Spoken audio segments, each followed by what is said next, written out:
Hello friends, तो Punjab study class में ਤੁਹਾਡਾ स्वागत है। आई होप ਤੁਸੀਂ ਸਾਰੇ ਜਣੇ बहुत ਵਧੀਆ ਹੋਵੋਗੇ। ਤੁਹਾਡੀ ਤਿਆਰੀ ਵੀ ਕੀ ਹੈ ਬਹੁਤ ਵਧੀਆ ਤਰੀਕੇ ਨਾਲ ਚੱਲ ਰਹੀ ਹੈ। ਦੇਖੋ ਜੀ ਆਪਾਂ ਕੀ ਆ ਪਾਰਲੀਮੈਂਟ ਭਾਵ ਸੰਸਦ ਵਾਲਾ ਜਿਹੜਾ ਟੌਪਿਕ ਕਵਰ ਕਰਦੇ ਪਏ ਸੀ, ਠੀਕ ਹੈ ਜੀ। ਉਹਦੇ ਵਿੱਚ ਅਸੀਂ ਕੁਝ ਬੇਸਿਕ ਗੱਲਾਂ ਦੇਖੀਆਂ, ਠੀਕ ਹੈ ਜੀ। ਲੋਕ ਸਭਾ ਦੇ ਬਾਰੇ ਦੇਖਿਆ, ਰਾਜ ਸਭਾ ਦੇ ਬਾਰੇ ਦੇਖਿਆ, ਠੀਕ है जी। ਉਹਨਾਂ ਦੇ ਕਾਰਜਕਾਲ ਬਾਰੇ, ਉਹਨਾਂ ਦੇ ਮੈਂਬਰਸ਼ਿਪ ਦੇ ਬਾਰੇ ਦੇਖਿਆ, ठीक है जी। बहुत सारिया चीज़ों को असीं कवर किया। तो अज का जिहड़ा साडा टॉपिक हैगा ये पार्लीमेंट का ही हिस्सा, ठीक है। बट क्लासां लंबियां ना होने कारण, ठीक है, मैं इन्हों पार्ट्स दे विच वंडिया है, ठीक है जी।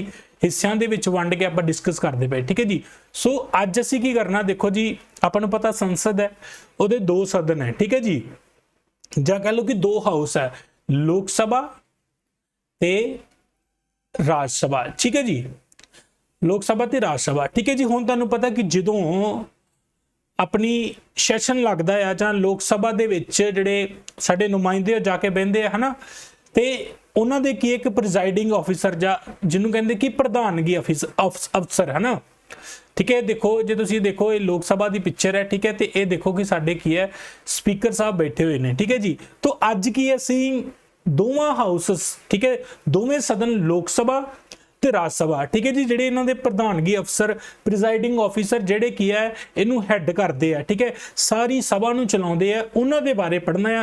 तो बहुत ही ज़्यादा इंपॉर्टेंट है क्योंकि डायरैक्ट क्वेश्चन की है इत्थों बनते हैं, ठीक है जी। सो देखो ये है जी अपने लोक सभा के स्पीकर है, ठीक है जी। इन्हां दा नाम है श्री ओम बिरला जी, ठीक है जी।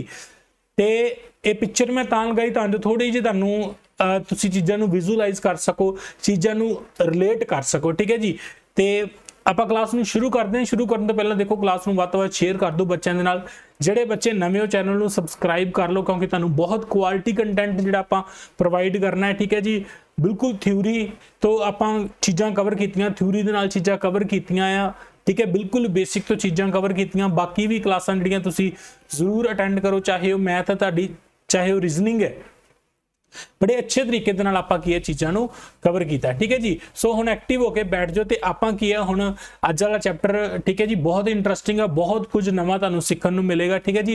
हजे पार्लीमेंट वाला चैप्टर खत्म नहीं होया, इस तो बाद आपां राज्यां दीयां विधान सभा के बारे भी पढ़ना है, ठीक है। उस तो बाद साडे संसद दे विच बिल पास किवें हुंदा है, ठीक है जी। बहुत इंटरस्टिंग चैप्टर है, किहड़े-किहड़े पड़ाव सानूं पार करने पैंदे एक बिल नूं पास करन दे लई, ठीक है जी। बहुत ही इंटरस्टिंग चैप्टर ते जिੱਥੋਂ बहुत सारे क्वेश्चन बनते, वो सारिया चीज़ां मैं तुहानूं आने वाली क्लासां दे विच कवर करवावांगा, ठीक है जी। सो आपां हुण शुरू करदे। देखो जी ये तुसीं आई थिंक लिंक कर लिया होगा, ठीक है, तुहानूं कनैक्टिविटी एक बैठ गई होगी, ठीक है जी। आपां अज, ठीक है, स्पीकर के बारे पढ़ांगे, ठीक है जी, लोक सभा दे, ठीक है जी। ये देखो, ठीक है, स्पीकर साहब बैठे हुए तो सारी की है लोक सभा लगी हुई है, ठीक है जी। आ जाओ हुण देखो, हुण संसद दे की है दो सदन है, लोक सभा ते राज सभा, ठीक है जी। लोक सभा का भी अपना एक प्रधानगी करने वाला अफसर हुंदा है, ठीक है जी। ते राज सभा का भी, ठीक है जी।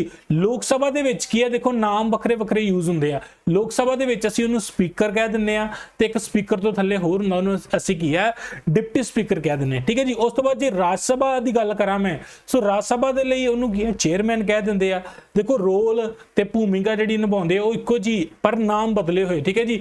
जे लोक सभा की गल करिए तो उत्थे स्पीकर ते डिप्टी स्पीकर हुंदे आ।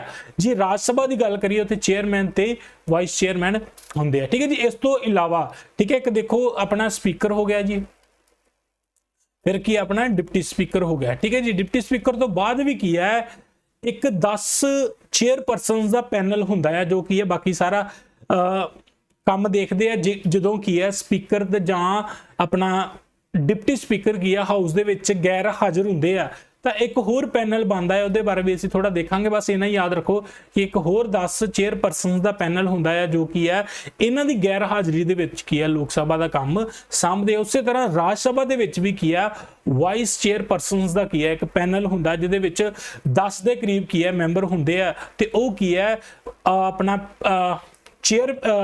चेयरमैन ते वाइस चेयरमैन की गैर हाजिरी दे विच की है वो काम जिहड़ा की है राज सभा का देखते हैं, ठीक है। चलो आप डिस्कस करते हैं। सब तो पहला लोक सभा के स्पीकर के बारे, बहुत इंपॉर्टेंट है, ठीक है। देखो जी स्पीकर की जिहड़ी जे चोणां की गल करिए तो कार्यकाल की गल करिए, ठीक है जी। तो देखो जी स्पीकर की चोण है लोक सभा के मैंबरों के विचों ही की जाती, ठीक है। लोक सभा के मैंबर तुहानूं पता कि लोगों के द्वारा की है सीधे चुने जाते हैं, ठीक है जी।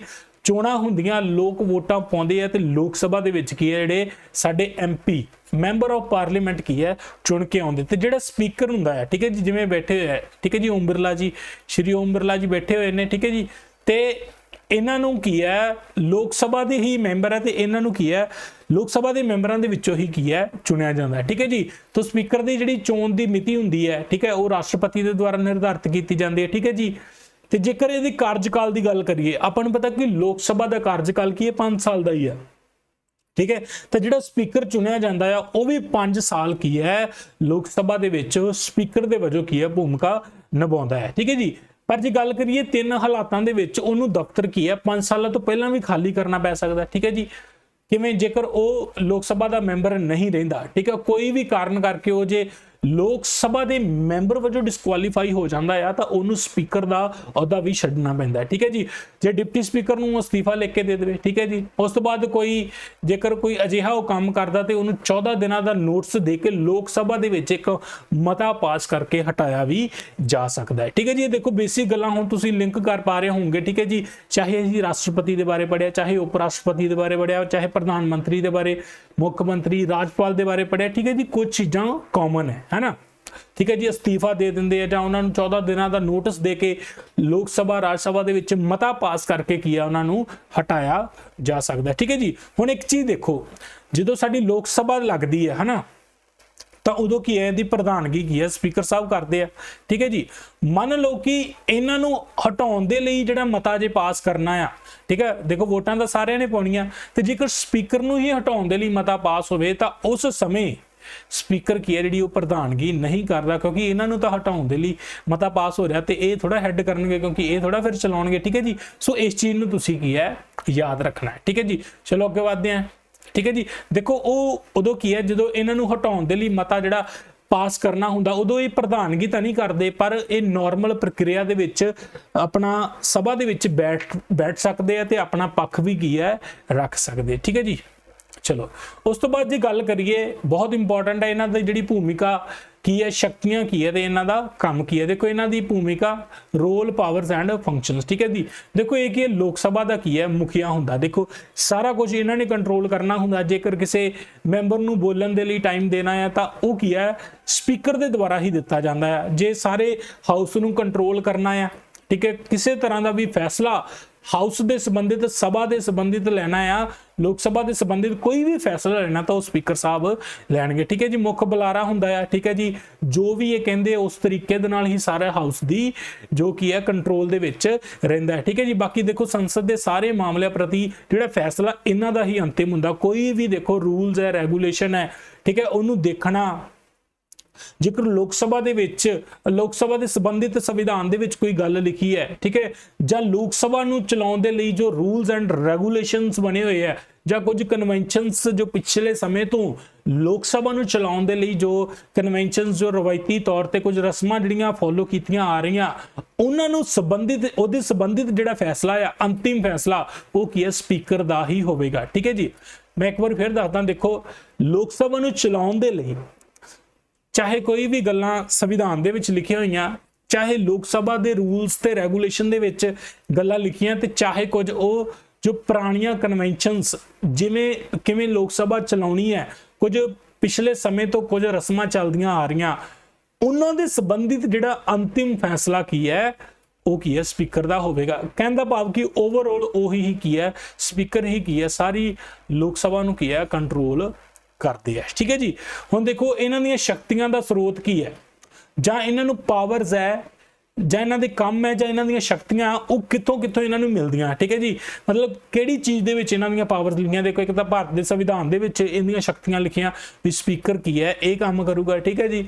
ਲੋਕ ਸਭਾ ਦੇ ਰੂਲਸ ਤੇ ਰੈਗੂਲੇਸ਼ਨ ਦੇ ਵਿੱਚ ਲਿਖਿਆ ਕਿ ਸਪੀਕਰ ਦੇ ਹੱਥ ਆਹ ਕੀ ਹੈ ਪਾਵਰਸ ਹੈਗੀਆਂ। ਉਸ ਤੋਂ ਬਾਅਦ ਕੋਈ ਕਨਵੈਨਸ਼ਨਸ ਚੱਲਦੀਆਂ ਆ ਰਹੀਆਂ ਹੈ, ਠੀਕ ਹੈ ਜੀ, ਪਿਛਲੇ ਸਮੇਂ ਤੋਂ ਕੁਝ ਰੂਲਸ ਫੋਲੋ ਕੀਤੇ ਆ ਰਹੇ ਆ, ਠੀਕ ਹੈ, ਵੀ ਜਿਹਦੇ ਵਿੱਚ ਕੀ ਹੈ ਪਤਾ ਲੱਗਦਾ ਕਿ ਸਪੀਕਰ ਦੀਆਂ ਆਹ ਕੀ ਹੈ ਜ਼ਿੰਮੇਵਾਰੀਆਂ ਨੇ, ਠੀਕ ਹੈ ਜੀ। ਚਲੋ ਅੱਗੇ ਵਧਦੇ ਹਾਂ। ਉਸ ਤੋਂ ਬਾਅਦ ਗੱਲ ਕਰੀਏ, ਠੀਕ ਹੈ ਜੀ, ਉਹ ਜਿਹੜੀਆਂ ਮੁੱਖ ਸ਼ਕਤੀਆਂ ਦੀ ਮੈਂ ਗੱਲ ਕਰਾਂ, ਜੋ ਇਹਨਾਂ ਦੇ ਰੂਲਸ ਹੈ, ਆਪਣਾ ਜੇਕਰ ਗੱਲ ਕਰਾਂ ਮੈਂ ਆਪਣਾ ਇਹਨਾਂ ਦੀਆਂ ਭੂਮਿਕਾਵਾਂ, ਇਹਨਾਂ ਦੇ ਰੋਲ, ਇਹਨਾਂ ਦੇ ਫੰਕਸ਼ਨਸ ਦੀ ਗੱਲ ਕਰੀਏ ਤਾਂ ਕਿਹੜੀਆਂ ਇਹਨਾਂ ਦੇ ਪਾਵਰਸ ਹੱਥ ਦੇ ਵਿੱਚ ਹੁੰਦੀਆਂ। ਦੇਖੋ ਜੀ, ਕੋਈ ਵੀ ਮੈਂ ਤੁਹਾਨੂੰ ਹੁਣੇ ਦੱਸਿਆ ਕਿ ਕੋਈ ਵੀ ਮਸਲਾ ਆ, ਚਾਹੇ ਉਹ ਭਾਰਤੀ ਸੰਵਿਧਾਨ ਦੇ ਸੰਬੰਧ 'ਚ ਹੋਵੇ ਵੀ ਲੋਕ ਸਭਾ ਦੇ ਸੰਬੰਧ ਦੇ ਵਿੱਚ ਭਾਰਤੀ ਸੰਵਿਧਾਨ ਕੀ ਕਹਿੰਦਾ ਆ, ਚਾਹੇ ਉਹ ਲੋਕ ਸਭਾ ਨੂੰ ਚਲਾਉਣ ਦੇ ਰੂਲਸ ਐਂਡ ਰੈਗੂਲੇਸ਼ਨ ਹੋਵੇ, ਠੀਕ ਹੈ ਜੀ, ਉਹਨਾਂ ਦੀ ਜਿਹੜੀ ਵਿਆਖਿਆ ਕਰਨਾ ਕਿ ਜੋ ਸੰਵਿਧਾਨ ਦੇ ਵਿੱਚ ਗੱਲ ਕਹੀ ਹੈ ਅਸਲ ਦੇ ਵਿੱਚ ਲੋਕ ਸਭਾ ਦੇ ਸੰਬੰਧ ਵਿੱਚ ਇਹਦਾ ਮਤਲਬ ਕੀ ਹੈ, ਤਾਂ ਉਸ ਸੰਬੰਧੀ ਅੰਤਿਮ ਫੈਸਲਾ ਕੀ ਹੈ ਸਪੀਕਰ ਦਾ ਹੋਵੇਗਾ, ਮਤਲਬ ਫਾਈਨਲ ਇੰਟਰਪ੍ਰੇਟਰ, ਠੀਕ ਹੈ। ਆਪਾਂ ਕਹਿੰਦੇ ਇੰਟਰਪ੍ਰੇਟ ਕਰਕੇ ਦੱਸੋ ਯਾਰ, ਥੋੜੀ ਵਿਆਖਿਆ ਕਰਕੇ ਦੱਸੋ ਇਹਦੀ, ਠੀਕ ਹੈ। ਤਾਂ ਉਹ ਜਿਹੜੀ ਵਿਆਖਿਆ ਕੀ ਹੈ ਸਪੀਕਰ ਦੇ ਦੁਆਰਾ ਹੀ ਕੀਤੀ ਜਾਵੇਗੀ, ਠੀਕ ਹੈ ਜੀ। ਉਸ ਤੋਂ ਬਾਅਦ ਗੱਲ ਕਰੀਏ, ਠੀਕ ਹੈ ਜੀ, ਕੋਰਮ ਦੀ ਗੈਰ ਹਾਜ਼ਰੀ ਵਿੱਚ ਸਦਨ ਨੂੰ ਕੀ ਹੈ ਮੁਲਤਵੀ ਕਰਦਾ ਹੈ, ਠੀਕ ਹੈ ਜੀ। ਹੁਣ ਇਹ ਟਰਮ ਬਿਲਕੁਲ ਨਵੀਂ ਹੋਊਗੀ, ਠੀਕ ਹੈ ਜੀ। ਹੁਣ ਦੇਖੋ ਮੈਂ ਤੁਹਾਨੂੰ ਦੱਸਿਆ ਸੀ ਕਿ ਲੋਕ ਸਭਾ ਦੇ ਕੀ ਹੈ ਮੈਕਸਿਮਮ ਮੈਂਬਰ ਕਿੰਨੇ ਹੋ ਸਕਦੇ ਆ, 552 ਤੇ ਸੀ, ਠੀਕ ਹੈ ਜੀ, ਸਮਝ ਲੱਗ ਗਈ ਜੀ। ਤੇ ਲੋਕ ਸਭਾ ਦਾ ਸੈਸ਼ਨ ਚਲਾਉਣ ਦੇ ਲਈ, ਠੀਕ ਹੈ ਜੀ, ਘੱਟੋ ਘੱਟ ਨਹੀਂ ਤੇ 10% ਜਿਹੜੇ ਕੀ ਹੈ ਮੈਂਬਰ ਮੌਜੂਦ ਹੋਣੇ ਚਾਹੀਦੇ ਆ, ਸਮਝ ਲੱਗ ਗਈ ਜੀ। 10% ਕਿੰਨਾ ਬਣ ਗਿਆ ਜੀ, 55 ਲਾ ਲਓ, ਰਫਲੀ ਕੀ ਹੈ 55 ਜਣੇ, ਠੀਕ ਹੈ ਜੀ। ਹੁਣ ਦੇਖੋ ਲੋਕ ਸਭਾ ਦੇ ਵਿੱਚ ਤੁਹਾਨੂੰ ਮੈਂ ਦੱਸਿਆ ਕਿ ਮੈਕਸਿਮਮ ਗਿਣਤੀ ਇੰਨੀ ਹੁੰਦੀ ਹੈ, ਪਰ ਜੇ ਲੋਕ ਸਭਾ ਦਾ ਸੈਸ਼ਨ ਲਾਉਣਾ ਆ, ਕੋਈ ਵਿਚਾਰ ਵਟਾਂਦਰਾ ਕਿਸੇ ਮਸਲੇ ਤੇ ਕਰਨਾ ਆ, ਤਾਂ ਘੱਟੋ ਘੱਟ 10% ਮੈਂਬਰ ਮੌਜੂਦ ਹੋਣੇ ਚਾਹੀਦੇ ਆ, ਉਹਨੂੰ ਕੀ ਕਹਿੰਦੇ ਅਸੀਂ ਕੋਰਮ ਕਹਿੰਦੇ ਆ, ਠੀਕ ਹੈ ਜੀ। 10% ਹੁੰਦਾ ਹੈ ਹਾਊਸ ਦਾ, ਠੀਕ ਹੈ ਜੀ। ਇਹ ਕੁਐਸਚਨ ਬਣ ਸਕਦਾ, ਠੀਕ ਹੈ ਜੀ। ਜਿਹੜਾ ਲੋਕ ਸਭਾ ਨੂੰ ਚਲਾਉਣ ਦੇ ਲਈ ਜਿਹੜਾ ਕੋਰਮ ਹੈ ਉਹ ਕਿੰਨਾ ਹੁੰਦਾ ਆ, ਉਹ 10ਵਾਂ ਹਿੱਸਾ ਹੁੰਦਾ, ਠੀਕ ਹੈ ਜੀ। 10% ਭਾਵ ਕਿ ਜੇ ਲੋਕ ਸਭਾ ਨੂੰ ਚਲਾਉਣਾ ਆ, ਕੋਈ ਵੀ ਕਾਨੂੰਨ ਪਾਸ ਕਰਨਾ ਆ ਜਾਂ ਉਹਦੇ ਤੇ ਵਿਚਾਰ ਵਟਾਂਦਰਾ ਕਰਨਾ ਆ, ਤਾਂ ਘੱਟੋ ਘੱਟ ਨਹੀਂ ਤੇ 55 ਜਾਣੇ ਤਾਂ ਉਹਦੇ ਚ ਹੋਣੇ ਚਾਹੀਦੇ। ਜੇ ਇਦੋਂ ਘੱਟ ਹੈ 40 ਜਾਣੇ ਆ ਤਾਂ ਲੋਕ ਸਭਾ ਦਾ ਸੈਸ਼ਨ ਜਿਹੜਾ ਉਹ ਚਲਾਇਆ ਨਹੀਂ ਜਾ ਸਕਦਾ। ਤਾਂ ਇਸ ਚੀਜ਼ ਦੇ ਪ੍ਰਤੀ ਜਿਹੜਾ ਫੈਸਲਾ ਉਹ ਕੀ ਹੈ ਸਾਡੇ ਸਪੀਕਰ ਸਾਹਿਬ ਲੈਂਦੇ ਆ, ਠੀਕ ਹੈ ਜੀ। ਉਸ ਤੋਂ ਬਾਅਦ ਤੁਹਾਨੂੰ ਪਤਾ ਹੈ ਕਿ ਦੇਖੋ ਜੋ ਲੋਕ ਸਭਾ ਦੇ ਵਿੱਚ ਕੰਮ ਕੀ ਹੁੰਦਾ ਹੈ, ਦੇਖੋ ਕੋਈ ਵੀ ਕਾਨੂੰਨ ਪਾਸ ਹੁੰਦਾ ਹੈ, ਬਿੱਲ ਪਾਸ ਹੁੰਦਾ ਹੈ, ਠੀਕ ਹੈ ਜੀ। ਕਿਸੇ ਵੀ ਫੈਸਲੇ ਤੇ ਕੀ ਹੈ ਵੋਟਾਂ ਪਾ ਕੇ ਹੀ ਕੰਮ ਹੁੰਦਾ। ਦੇਖੋ ਕੋਈ ਵੀ ਚੀਜ਼ ਹੈ ਉਹ ਲੋਕ ਸਭਾ ਦੇ ਵਿੱਚ ਹੁੰਦੀ ਹੈ ਜਾਂ ਕੋਈ ਫੈਸਲਾ ਲੈਣਾ ਹੁੰਦਾ ਤੇ ਸਾਰੇ ਮੈਂਬਰ ਕੀ ਹੈ ਵੋਟਾਂ ਪਾਉਂਦੇ ਨੇ, ਠੀਕ ਹੈ ਜੀ। ਹੁਣ ਦੇਖੋ ਸਪੀਕਰ ਵੀ ਕੀ ਹੈ ਵੇਖੋ ਵੋਟ ਪਾਉਂਦਾ ਹੈ, ਪਰ ਇਹ ਪਹਿਲੀਆਂ 'ਚ ਵੋਟ ਨਹੀਂ ਪਾਉਂਦਾ, ਇਹ ਕੀ ਹੈ ਅਖੀਰ ਤੇ ਵੋਟ ਪਾਉਂਦਾ ਜਦੋਂ ਮਾਮਲਾ ਕੀ ਹੈ ਟਾਈ ਹੋ ਜਾਂਦਾ। ਮੰਨ ਲਓ ਕਿ ਕੋਈ ਫੈਸਲਾ ਸੀਗਾ ਜਾਂ ਕੋਈ ਬਿੱਲ ਲਾ ਲਓ, ਹਨਾ, ਤੇ ਹੁਣ ਕੀ ਹੋਇਆ ਕਿ ਮੰਨ ਲਓ ਕਿ ਆਪਣਾ ਕਹ ਲਓ ਕਿ 250 ਮੈਂਬਰਾਂ ਨੇ ਉਹਦੇ ਹਾਂ 'ਚ ਵੋਟਾਂ ਪਾ ਦਿੱਤੀਆਂ, 250 ਨੇ ਹੀ ਉਹਦੀ ਨਾਂ ਦੇ ਵਿੱਚ ਵੋਟਾਂ ਪਾ ਲਈਆਂ, ਪਰ ਕੰਮ ਤਾਂ ਟਾਈ ਹੋ ਗਿਆ। ਪਰ ਇੱਥੇ ਕੀ ਹੈ ਫਿਰ ਜਿਹੜਾ ਸਪੀਕਰ ਸਾਹਿਬ ਇਹ ਆਪਣੀ ਵੋਟ ਪਾ ਕੇ ਡਿਸਾਈਡ ਕਰਨਗੇ ਕਿ ਫੈਸਲਾ ਕਿਹਦੇ ਵੱਲ ਜਾਊਗਾ। ਜੇ ਇੱਧਰ ਗਿਆ ਚਲਾ 51 ਫਿਰ 251 ਹੋ ਜਾਊ, ਭਾਵ ਇਹਦਾ ਕੀ ਹੈ ਫੈਸਲਾ ਜਿਹੜਾ ਉਹ ਮੰਨਿਆ ਜਾਵੇਗਾ, ਠੀਕ ਹੈ ਜੀ। ਮੰਨ ਲਓ ਕਿ ਜਦੋਂ ਇਹ ਪਹਿਲੀਆਂ 'ਚ ਵੋਟ ਨਹੀਂ ਪਾਉਂਦੇ, ਜਦੋਂ ਮਾਮਲਾ ਟਾਈ ਹੋ ਜਾਂਦਾ ਆ ਉਦੋਂ ਕੀ ਹੈ ਵੋਟ ਪਾਉਂਦੇ, ਤੇ ਉਸ ਵੋਟ ਨੂੰ ਕੀ ਕਹਿੰਦਾ ਇਹ ਕਾਸਟਿੰਗ ਵੋਟ ਕਿਹਾ ਜਾਂਦਾ, ਠੀਕ ਹੈ ਜੀ। ਇਹ ਚੀਜ਼ ਨੂੰ ਯਾਦ ਰੱਖਣਾ, ਐਡੀਸ਼ਨਲ ਇਨਫੋਰਮੇਸ਼ਨ ਤੁਹਾਨੂੰ ਮੈਂ ਦੱਸਦਾ, ਕਾਸਟਿੰਗ ਵੋਟ ਇਹਨੂੰ ਕਹਿੰਦੇ ਆ, ਠੀਕ ਹੈ ਜੀ। ਜਦੋਂ ਵੋਟਾਂ ਪਵਾਉਂਦੇ ਆ ਤਾਂ ਪਹਿਲੀਆਂ 'ਚ ਵੋਟ ਸਪੀਕਰ ਨਹੀਂ ਪਾਉਂਦਾ, ਠੀਕ ਹੈ ਜੀ। ਜਦੋਂ ਮਾਮਲਾ ਕੀ ਹੈ ਟਾਈ ਅਪ ਹੋ ਜਾਂਦਾ ਆ, ਠੀਕ ਹੈ, ਮਤਲਬ ਟਾਈ ਹੋ ਜਾਂਦਾ ਕਿ ਉਨੀਆਂ ਹੀ ਵੋਟਾਂ ਉਧਰ ਉਨੀਆਂ ਵੋਟਾਂ ਉਧਰ, ਪਰ ਫਿਰ ਸਪੀਕਰ ਕੀ ਆ ਆਪਦੀ ਵੋਟ ਪਾ ਕੇ ਜਿੱਧਰ ਵੀ ਫੈਸਲਾ ਲੈ ਕੇ ਜਾਣਾ ਹੁੰਦਾ ਉਧਰ ਆਪਣੀ ਵੋਟ ਦੇ ਕੇ ਫੈਸਲੇ ਨੂੰ ਫਿਰ ਕੀ ਆ ਡਿਸਾਈਡ ਕਰਦੇ ਆ, ਠੀਕ ਹੈ ਜੀ। ਉਸ ਤੋਂ ਬਾਅਦ ਜੇ ਗੱਲ ਕਰੀਏ, ਦੇਖੋ ਇਹ ਚੀਜ਼ ਅੱਗੇ ਵੀ ਪੜਾਂਗੇ ਆਪਾਂ, ਜੁਆਇੰਟ ਸਿਟਿੰਗ। ਜੁਆਇੰਟ ਸਿਟਿੰਗ ਕੀ ਹੁੰਦੀ ਮੈਂ ਤੁਹਾਨੂੰ ਦੱਸਦਾ। ਦੇਖੋ ਮੰਨ ਲਓ ਕਿ ਆਪਾਂ ਨੂੰ ਪਤਾ ਕਿ ਸਾਡੇ 2 ਸਦਨ ਹੈ, 2 ਹਾਊਸ ਜਾਂ ਕਹ ਲਓ ਹਨਾ, ਲੋਕ ਸਭਾ ਤੇ ਰਾਜ ਸਭਾ, ਠੀਕ ਹੈ ਜੀ। ਦੇਖੋ ਲੋਕ ਸਭਾ ਤੇ ਕੀ ਹੈ ਰਾਜ ਸਭਾ।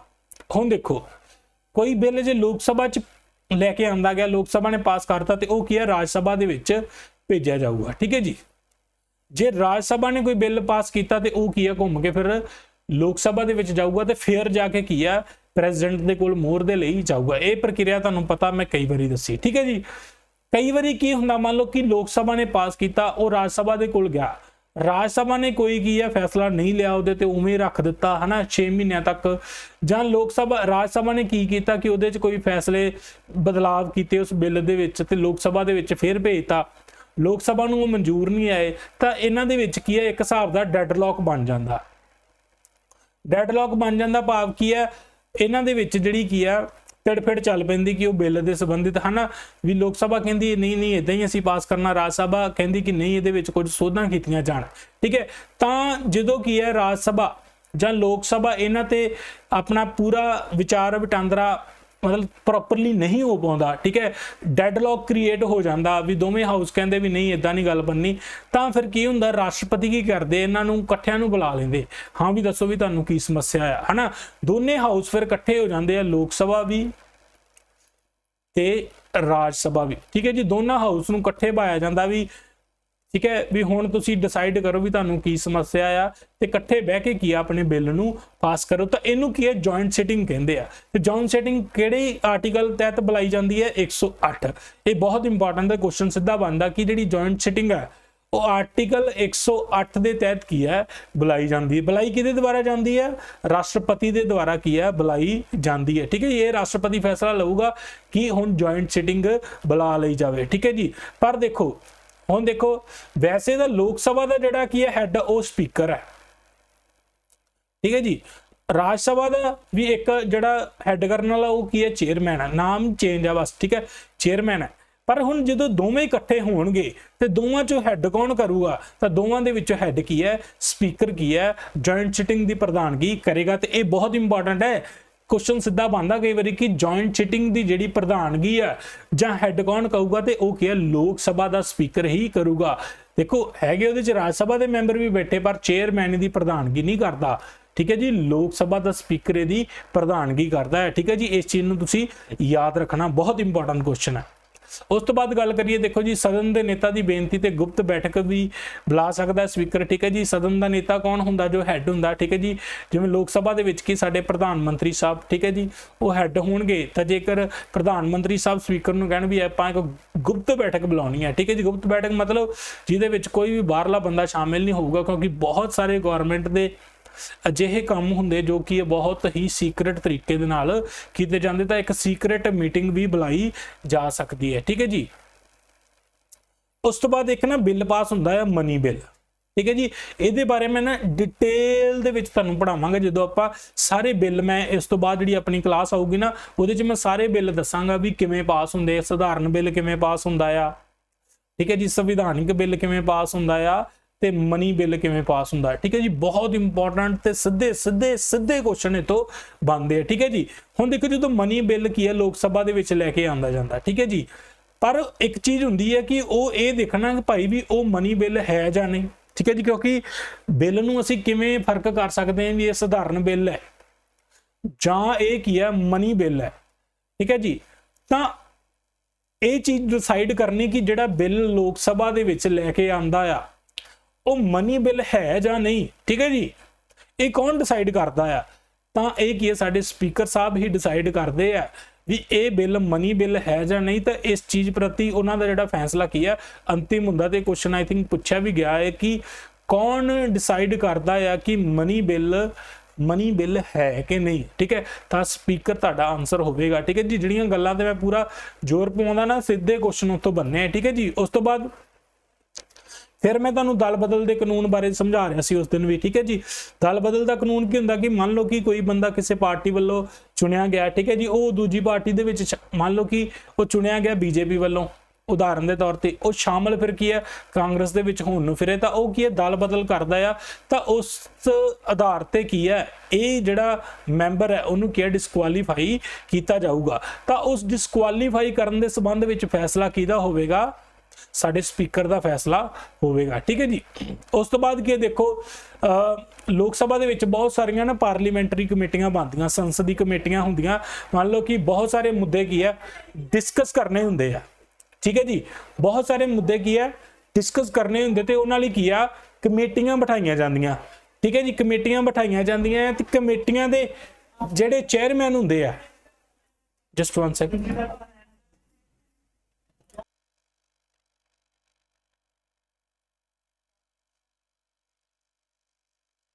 ਅਸੀਂ ਗੱਲ ਕਰਦੇ ਪਏ ਸੀ कि लोक सभा ਦੇ ਵਿੱਚ ਕੀ ਹੈ ਬਹੁਤ ਸਾਰੀਆਂ ਨਾ ਸੰਸਦੀ ਕਮੇਟੀਆਂ ਬਣਦੀਆਂ, ठीक है जी। कई बहुत इंपॉर्टेंट मुद्दे होंगे, ठीक है, जिन्हां ते विचार वटांदरा करना हुंदा, डिटेल दे नाल डिस्कशन करनी हुंदी है।